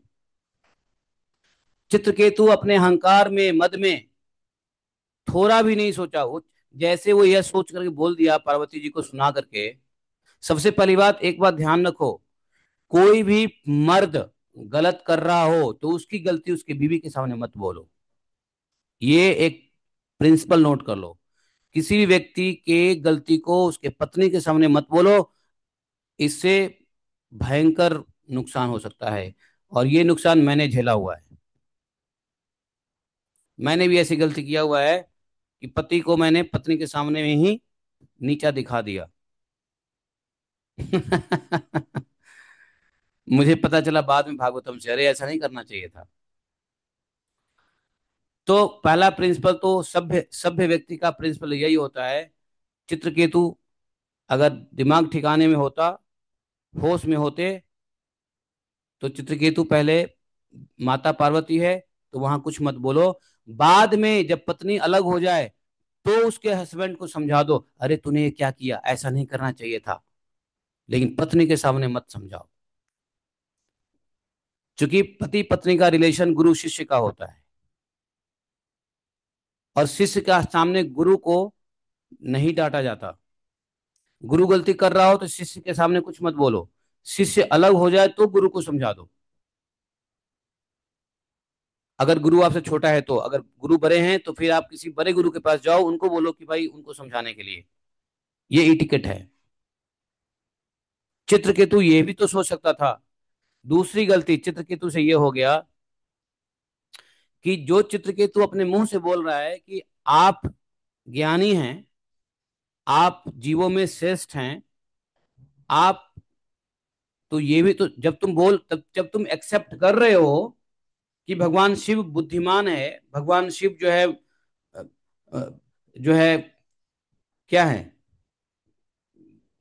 जगत गुरु हैं, धर्म शिक्षक है, तो जब तुम यह बोल रहे हो कि वो धर्म शिक्षक है, और तुम देख रहे हो वो ऐसा कर रहे हैं, तो कम से कम चुप होकर के सोचो, सोचो तो कम से कम ऐसा क्यों कर रहे हैं। शंकर जी के शूज में पैर रख के तो सोचो पहले, अपने को शंकर जी के जगह पे रख के तो सोचो। नहीं रख सकते, कोई बात नहीं है। लेकिन जिस शंकर जी को तुम विद्वान समझते हो, जिस शंकर जी को तुम धर्म गुरु समझते हो, जगत गुरु समझते हो, तो उनको तुमने 2 मिनट में जगत गुरु बोल के फिर 2 मिनट में बेवकूफ कैसे समझ लिया, और कैसे बोल दिया कि तुम पार्वती पत्नी को चिपका के बैठे हो सभा में, लज्जा नहीं आती। तुरंत बोल दिया बिना सोचे हुए। तो चित्रकेतु अगर चाहता तो सोच लेता, पहले वो विचार करता मन में, अरे ये शिव जी हो करके ऐसा क्यों कर रहे हैं। सोचना पड़ेगा, सोचना पड़ेगा, सोचना पड़ेगा। वो अपने दिमाग की बत्ती जलाता ना, तो उसको समझ में आती कि शिव जी ऐसा क्यों कर रहे हैं। शिव जी की पोजीशन को नहीं समझा चित्रकेतु ने। अहंकार में दिमाग की बत्ती गुल हो जाती है, बुझ जाता है, स्विच ऑफ हो जाता है। यही हुआ था चित्रकेतु को। अहंकार व्यक्ति को नाश क्यों करता है? क्योंकि बुद्धि का बटन बंद हो जाता है। और बुद्धि का बटन बंद हो जाता है तो क्या होता है? भगवान गीता में क्या है? जिसका बुद्धि नाश होता है क्या होता है? ध्यायतो विस ध्यायतो विषया पुंसा संगस्तेषु उपजायते संगा संजायते कामा क्रोध विजायते। उसमें भगवान ने क्या कहा है? हाँ, कौन बोल रहे थे? क्या हो जाता है? बुद्धि नाश होता है तो आदमी गिर जाता है, फॉल डाउन, पतन हो जाता है। तो अहंकार में बुद्धि ऑफ हो गया और व्यक्ति पतन हो जाता है। अब चित्रकेतु का पतन यही हुआ। बुद्धि से सोचा नहीं, शिव जी की पोजीशन को समझा नहीं, सिचुएशन देखा, फटक से रिएक्ट कर दिया, रिस्पॉन्स नहीं किया। अपने जीवन में हम लोग को रिस्पॉन्स करना सीखना चाहिए, रिएक्ट नहीं। रिएक्ट से बहुत नुकसान होता है, रिलेशन खराब होते हैं। रिस्पॉन्स से रिलेशन सुधरते हैं, अगर सुधरे हैं तो और दृढ़ होते हैं, मजबूत होते हैं। समझे? क्षण में छनाक हो जाता है रिएक्शन से, और रिस्पॉन्स से छनाक भी क्षण में बदल जाता है। मतलब टूटी हुई चीज भी बन जाती है रिस्पॉन्स से। और रिएक्शन से, रिएक्शन और रिस्पॉन्स को हिंदी में क्या कहेंगे? जो लोग हिंदी समझते हैं उनके लिए बताओ। रिस्पॉन्स और रिएक्शन को क्या बोलेंगे? विचार और प्रतिक्रिया। रिएक्शन होगा प्रतिक्रिया, और रिस्पॉन्स होगा विचार। करेक्ट है? एम आई राइट? रिस्पॉन्ड करना मतलब अपना विचार देना, और रिएक्ट करना मतलब प्रतिक्रिया करना। या रिस्पॉन्स को कह लो क्रिया, और रिएक्शन को कह लो प्रतिक्रिया। क्रिया प्रतिक्रिया, यस। क्रिया सोची समझी होती है, प्रतिक्रिया बिना सोची समझी होती है। तो अपने जीवन में रिएक्शन मत करो, रिएक्ट मत करो, रिस्पॉन्ड करो। है? बहुत सारी जीवन में सिचुएशन ऐसा होता है हम रिएक्ट कर बैठते हैं। जैसे कोई व्यक्ति को आप बुद्धिमान मानते हो, लेकिन वही व्यक्ति एक दिन आपको दिखता है कि वो शराब के दुकान पे खड़ा है। आपका वहां रिस्पॉन्स होगा, रिएक्ट होगा, आपके ऊपर डिपेंड करता है। वहां पे रिएक्शन होगा तो तुरंत आप उसी को अरे बाप रे, मैं तो तुमको क्या समझ रहा था, तुम शराब की दुकान पे निकले, तुम तो बेवरे हो, ये हो फलाना ढिमकाना। रिस्पॉन्स क्या होगा? वो सोचेगा, अरे ये व्यक्ति शराब की दुकान पे क्यों है? ना ना, ये तो बहुत अच्छा लड़का है, ये शराब तो पीता नहीं है, शराब की दुकान पे क्यों है? जाके देखूं तो। आप गए देखे, पता चला ये तो वहां पे खड़े शराबियों को उपदेश दे रहा है, भैया शराब मत पियो, शराब पीना खराब है, नहीं है। वो शराब पीने नहीं गया है, आपके दिमाग में नहीं सोच लिया, रिएक्ट कर लिया कि वो शराब पीने गया है, शराब खरीदने गया है। लेकिन वो शराब खरीदने नहीं गया था, वो शराबियों को वहां समझाने गया था कि तुम यहाँ मत खरीदो, उपदेश देने गया था। तो रिएक्शन में क्या सोच लिया, रिस्पॉन्स क्या निकला? तो इसलिए किसी अच्छे व्यक्ति के साथ भी, जिसको आप अच्छा मानते हो लेकिन बुरा देख लेते हो, तो रिएक्ट मत करो, दिमाग से पहले सोचो। नहीं तो रिएक्शन से और भी चीजें खराब हो जाती है। अब जगत गुरु शंकर जी हैं, तुम रिस्पॉन्स करते तो काम बन जाती, तुमने रिएक्ट कर दिया, लो माता पार्वती कुपित हो गई। कुपित होकर के क्या किया? श्राप दे दिया माता पार्वती ने। इतना सुनते ही कहा, पार्वती अयम किम अधुना लोके शास्ता दंड धरा प्रभु, अस्मिन विधानाम दुष्टानाम निर्लज्जानाम विप्रकृत। अहो, हम जैसे दुष्ट और निर्लज का दंड के बल पर शासन एवं तिरस्कार करने वाला प्रभु इस संसार में यही है क्या? हैं? नौ वेदम, नौ वेद धर्मम किल पद्यो निहिना ब्रह्मपुत्रा भृगुनारदात्या न वै कुमार कपलो मनुष्यन ये नो निषेधन्ते निवर्तिनहरम।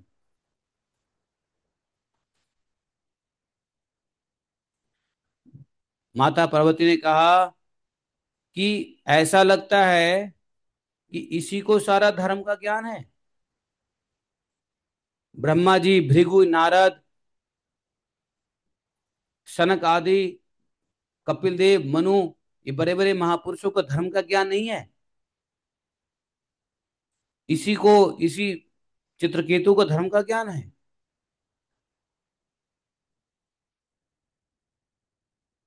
धर्म मर्यादा का, तभी तो वे धर्म मर्यादा का उल्लंघन करने वाले भगवान शिव को इस काम से नहीं रोकते। वहां पे और भी ऋषि महर्षि थे, किसी ने कुछ नहीं बोला था। पार्वती जी यही कह रही हैं, देखो तो नारद, ये सारे ऋषि मुनि बैठे हुए हैं, इनको क्या धर्म का ज्ञान नहीं है? इन लोगों ने तो कुछ नहीं बोला। और ये चित्रकूट जो है ना, ये कहाँ से धर्म का ज्ञान ही आ गया, ये बोलने लगा। अब माता जी तो माता जी ठहरी, माता पार्वती, स्त्री जात, बेचारी जगदम्बा।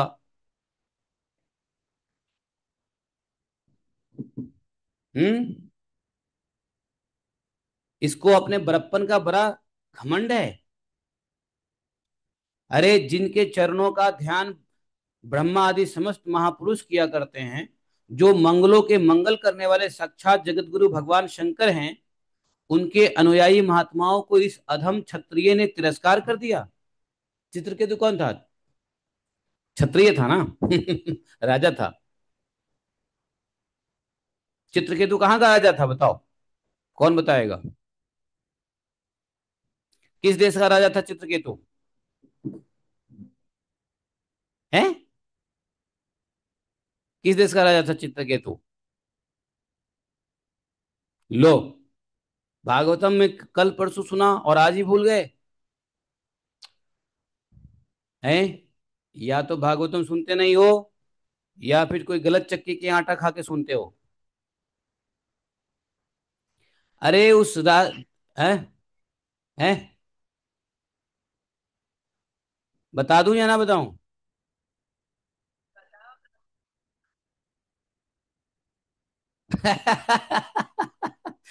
आपने स्वीकार किया कि दिमाग कम है, ऐसा कम किसी के पास नहीं है। दिमाग तो उतना ही है, लेकिन दिमाग में कुछ और चल रहा होता है, स्पेस फुल है। अरे, सूरसेन देश का राजा था वो। सूरसेन। सुरेश जी, सुरेश जी का नाम, सुरेश जी का नाम है सूरसेन दास। सूरसेन देश का राजा था वो चित्रकेतु। अरे, 4 दिन के बाद भूलते तो ठीक था, ये तो कल ही पढ़ा, परसों पढ़ा और आज भूल गए।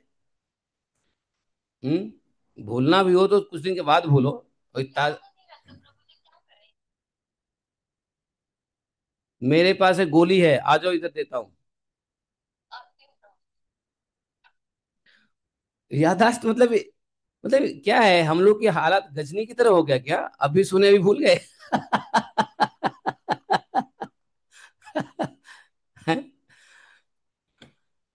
तो सूरसेन देश का राजा था और क्षत्रिय था। तो माता पार्वती ने कहा कि बताओ, इतने बड़े बड़े ब्रह्मर्षि हैं, ये धर्म नहीं जानते हैं? और शिव जी के बारे में ये ऐसा क्षत्रिय बात करता है? अपने को बड़ा बड़प्पन दिखाता है। और ये महात्माओं, ये ये जो है अधम क्षत्रिय ने, जो भगवान शंकर का, जिसके चरण की वंदना ब्रह्मा शिव आदि सब करते हैं, ये शासन करने की चेष्टा करता है, या ढीठ। पार्वती माता ने कहा, ये ढीठ दंड का पात्र है। ए चित्रकेतु, इधर आओ। दुर्मते, माता पार्वती ने श्राप दिया, दुर्मते, तुम पाप में असुर योनि में जाओ, तुम देवताओं के बीच में रहने जैसा नहीं हो, तुम पाप योनि में जाओ, असुर योनि में जाओ। बेटा, ऐसा होने से तुम कभी भी महापुरुषों का अनादर नहीं करोगे, महापुरुषों का अपराध तुम नहीं करोगे, तुमको जाना पड़ेगा, तुमको श्राप दंड देता हूं, जाओ, तुम असुर योनि में जाओ, पाप योनि में जाओ। यही श्राप था माता पार्वती का, जिसकी वजह से चित्रकेतु बन गए वृत्तासुर।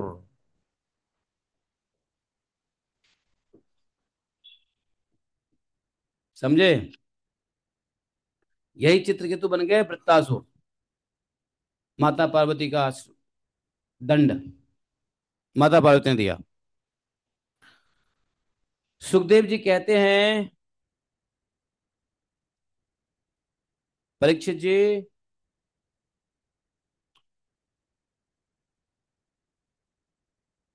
भगवान शंकर की बुद्धि अगाध है। अच्छा, भगवान शंकर चुपचाप बैठे हुए हैं, भगवान शंकर ने कुछ नहीं बोला, उसने हंस के बोला, चित्रकेतु ने जो बोला उसमें भी भगवान शंकर कुछ नहीं बोले, पार्वती जी ने दंड दे दिया, श्राप दे दिया, भगवान शंकर कुछ नहीं बोले।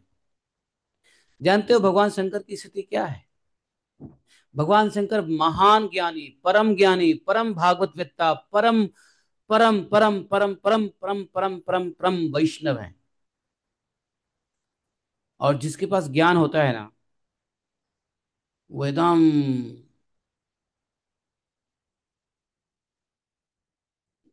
इनएक्टिव की तरह रिएक्ट नहीं करता। सुखदेव जी कहते हैं भगवान शंकर की बुद्धि अगाध है, अगाध बुद्धि है। चित्रकेतु का यह कटाक्ष सुनकर वे हंसने लगे, थोड़ा मुस्कुराए शंकर जी, लेकिन बोले नहीं। इसलिए बुद्धिमान लोगों को कोई कुछ कहता है ना, तो उसको थोड़ा सा लाइटली लेके छोड़ देते हैं।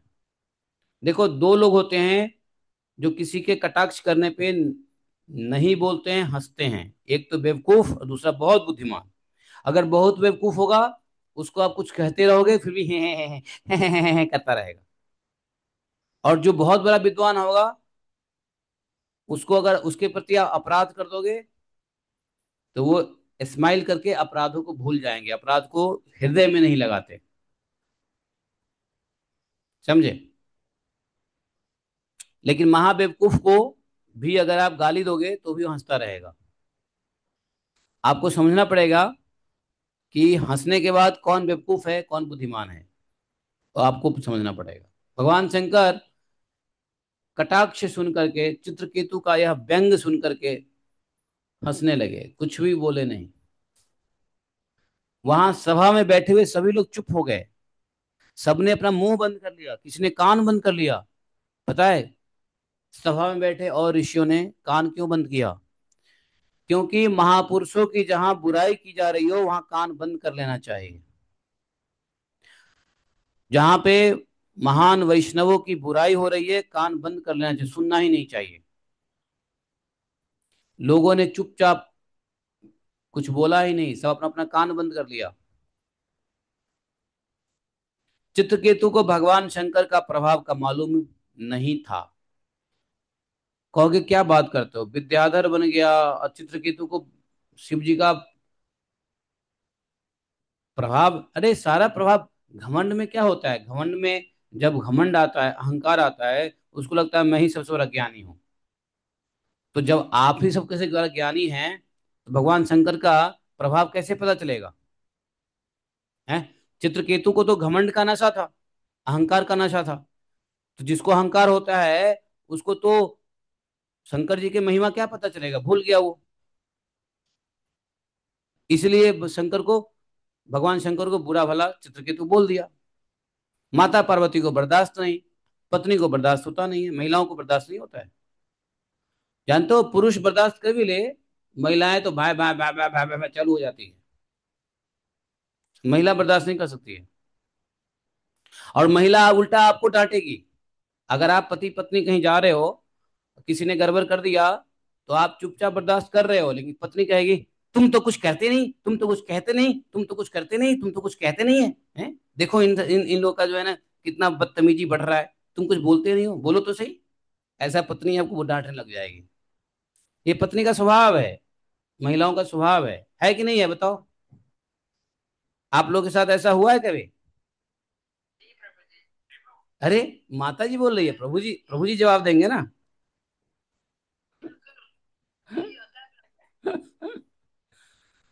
है, दिनेश प्रभु, आर यू एक्सपीरियंस्ड?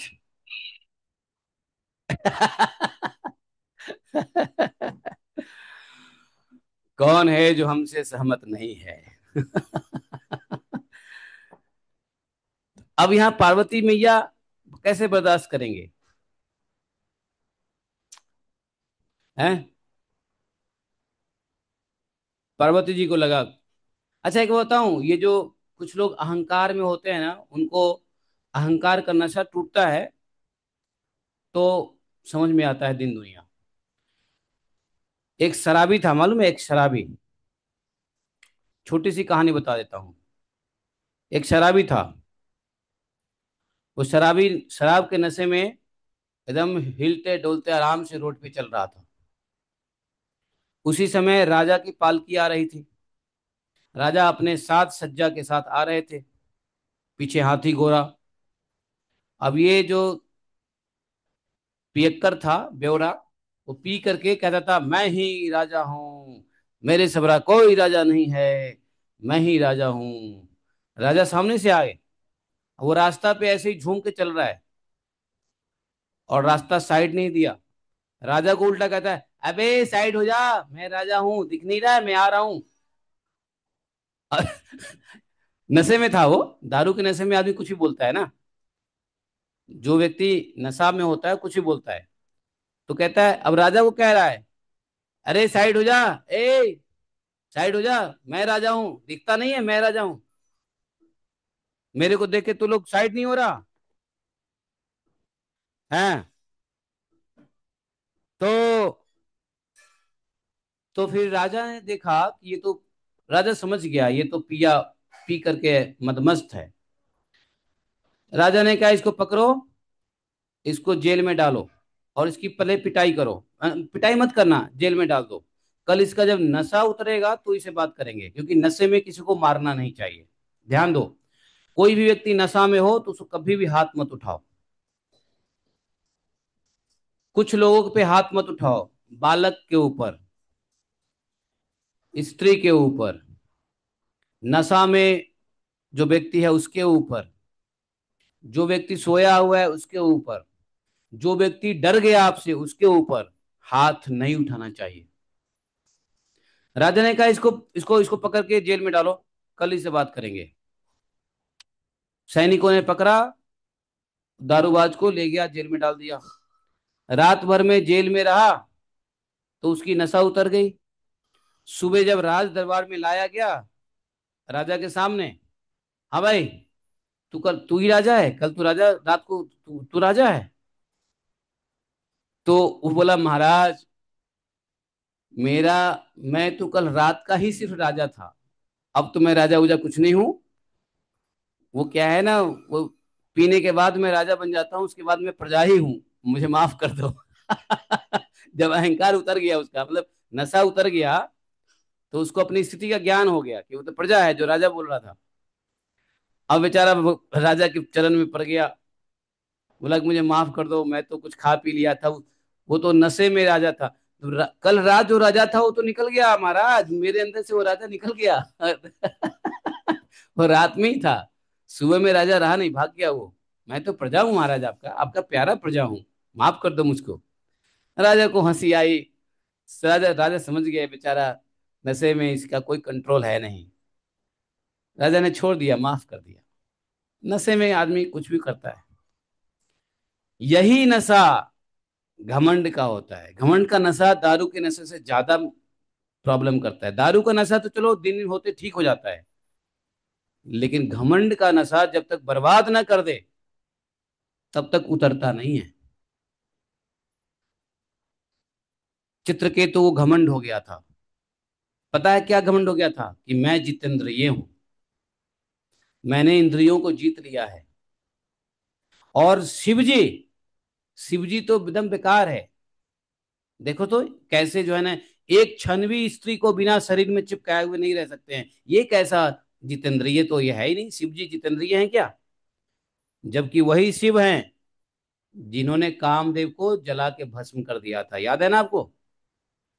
यही शिव जी है ना जो कामदेव को भस्म कर दिया था, जब कामदेव आए काम का वाण चलाने के लिए शिव जी के ऊपर। ऐसे ब्रह्मनिष्ठ तपोनिष्ठ जितेंद्रिय शिव को नशे में खुद को जितेंद्रिय समझ लिया था, खुद को राजा समझ लिया, और जो राजा है उसको बेवकूफ समझ रहा है। यही कहानी हो गई नहीं वो नशेरी का और राजा का कहानी। फिट बैठता है कि नहीं बैठता है? नशेरी वाली स्टोरी समझे ना, नहीं समझे? तो पार्वती जी को इसलिए गुस्सा आया, उसको घमंड हो गया था। ये सुखदेव महाराज कह रहे हैं। आगे की कथा हम लोग कल करेंगे। अब भगवान शंकर, हाँ आगे, चित्रकेतु के अंदर भगवत गुण भी था, लेकिन उसका जो अहंकार का नशा था वो उतर गया। तो चित्रकेतु ने स्वीकार किया श्राप को। भगवान शंकर ने भी समझाया उसको बाद में। और ये चित्रकेतु का यह अध्याय हम लोग आधा कल पढ़ेंगे।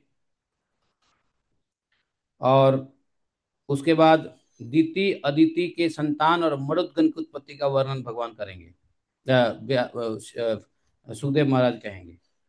तो यहाँ पर जो है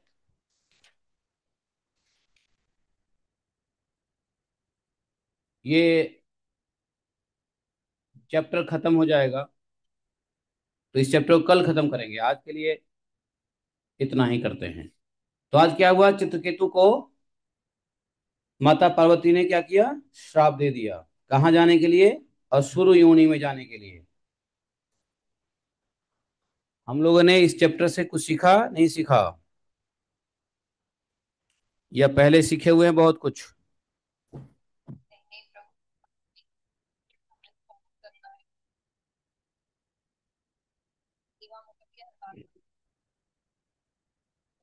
हाँ। हाँ। संजय जी, संजय यादव, संजय यादव हो?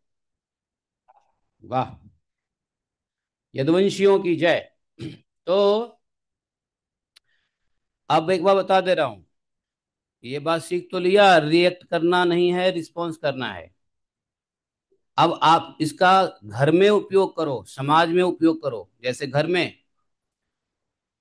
पति पत्नी या बच्चे से कुछ गड़बड़ी हो जाती है, कोई सामान टूट जाता है, कुछ ऐसा हो जाता है, तो वहां चिल्ला चिल्ली मत करो।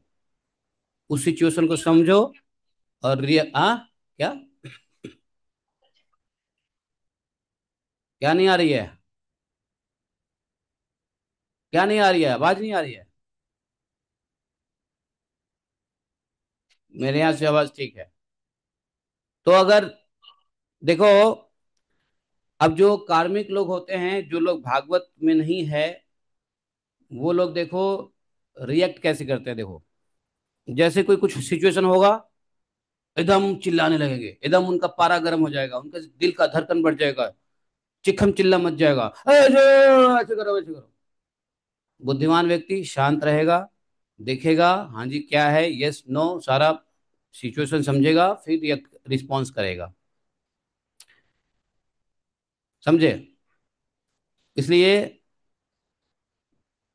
छोटे से बड़े घटना में भी रिएक्ट एंड रिस्पॉन्स याद रखो। मैंने कई जगह देखा है,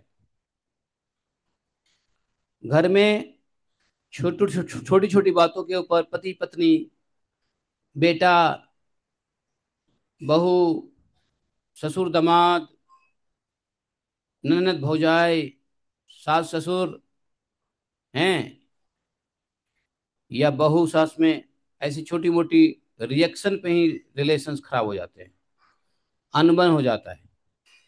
कई दिन बात नहीं करेंगे, कई दिन खाएंगे नहीं, कई दिन मिलेंगे नहीं। रिएक्शंस की वजह से होता है।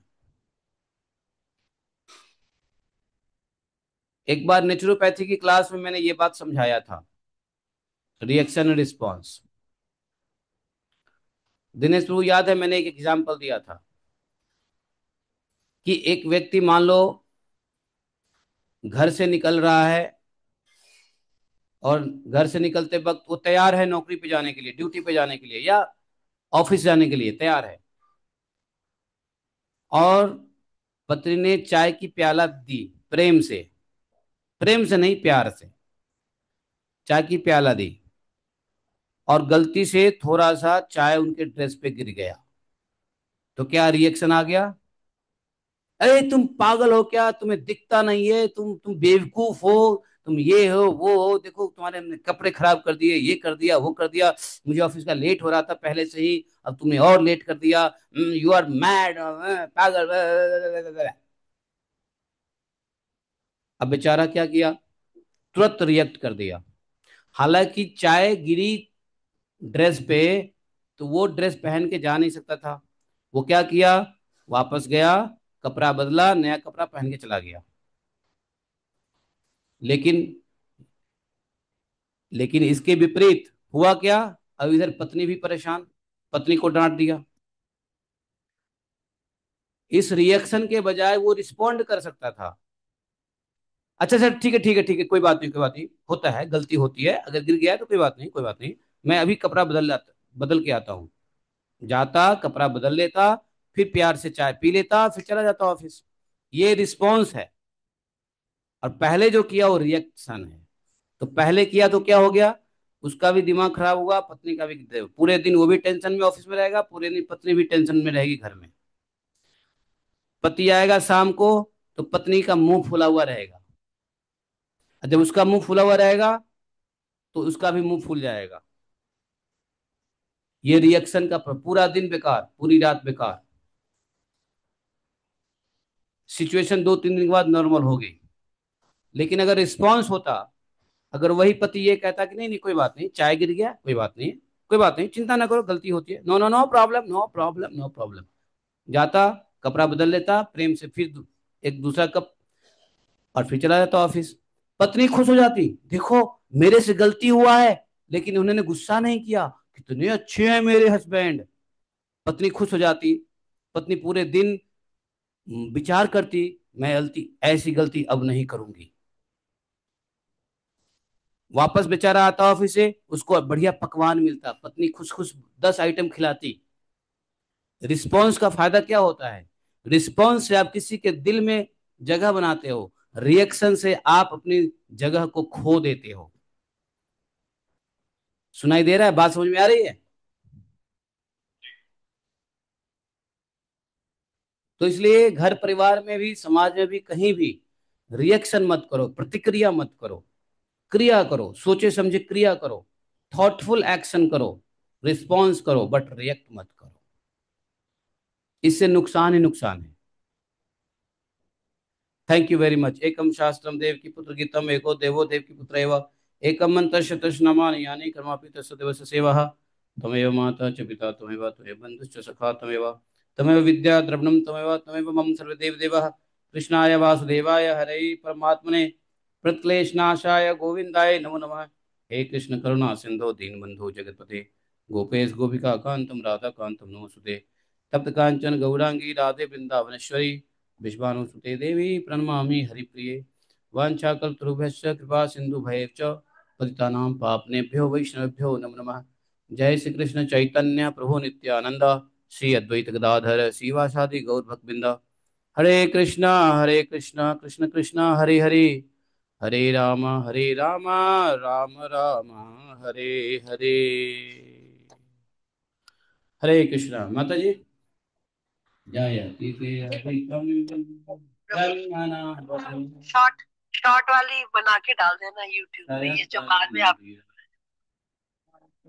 शाश्वत रहे दयित दृश्यता इक्षुतावका वैधृता सव स्वामी चिन्वते शरदुदाशये साधु जात सरसिजोदरा श्रीमुषादृशा सुरतनाथ ते अशुल्क दासिका वरद निघ्नतो नेह किं वद विषजलाप्यया वर्षमारुता वैद्युतानला वृषमयात्मजात् विश्वतो भया ऋषभते वयं रक्षितामो न खलु गोपिका नन्दनो भवान् अखिल देहिनामन्तरात्मदे विखन सार्थिको विश्वगुप्तये सखौ देवान् सात्वतां कृते विरचिता भयं वृष्णिधूर्यते चरणमीयुषा संसृतेर्भया करसरोरुह कान्तकामदं शिरसि देहिना श्रीकरग्रहम् व्रजजनातिहन् वीरयोषिता निजजनस्मया सनस्मिता भज सखे भवात् किङ्करी स्मनो जलरुहाननं चारुदर्शया प्रणतदेहिनां पापकर्षणम् तृणचरानुगं श्रीनिकेतन फणिफणार्पितं ते पदाम्बुजं कृणुकुचेषुना कृन्धिरिच्चयम् मधुरया गिरा मल्वाक्यया बुधमनोज्ञया पुष्करे क्षण विधिकरीरिमा वीरमुह्यते अधरसीदुना प्याययस्वना तव कथामृतं तप्तजीवनं कविभिरीडितं कल्मषापहम् श्रवणमङ्गलम् श्रीमदाततं भुवि गृह्णन्ति ते भूरिदा जना प्रहसितं प्रिया प्रेमवीक्षणं विहरणं च ते ध्यानमङ्गलम् रहसि संविदो यारदि स्पृश कुहकनो मना क्षोभयन्ति चलसि यद्व्रजाच्चारयन् पशु नलिन सुन्दरं नाथ ते पदम् शिलतृणाङ्कुरे सीदतीति न कलिलता मना कान्त गच्छति दिनपरीक्षये तले वनरुहाननं बिभ्रदावृतं घनरजस्वलं दर्शयन्मुह मनसि न स्मरं वीरयच्छसि प्रणतकामदं चितं धरणिमण्डनं ध्येयमापदि चरणपङ्कजं शन्तमं च ते रमणनस्तनेश्वर्यादिह सुरतवर्धनं शोकनाशनं स्वरितवेणुना सुष्ठुचुम्बितम् इतररागवे स्मारणं पितरवीरन ते अधरामृतम् अटति यद्भवान् अग्निकाननं त्रुटियुगायते त्वामपश्यताम् कुटिलकुन्तलं श्रीमुखं च ते जड उदेक्षताम् सूक्ष्मकृदृशाम् पतिसुतान्वया अतिविलङ्घ्यते यजुतागता प्रतिविधस्तवोद्गीतमोहिता हितवयोषिता कस्य जनिषि रहसि संविदं निश्चयोदयं प्रहसिताननं प्रेमवीक्षणं बृहदुरश्रियो वीक्ष्यदामते मुहुरति स्पृहा मुह्यते मना व्रजमनौकसां व्यक्तिरङ्गते वृजिनहन्त्यलं विश्वमङ्गलम् त्यजमनाक्षण त्वत्स्पृहात्मना स्वजनहृदृजा यन्निषूदनम् यत्ते सुजाता चरणाम्बुरु तनेषु भीताः शनैः प्रियदधीमहि कर्कशेषु तेनाटवीमटसि तद्व्यततेन किं स्वे पूर्वादिभिर्भ्रमति धीर्भवदायुषाम्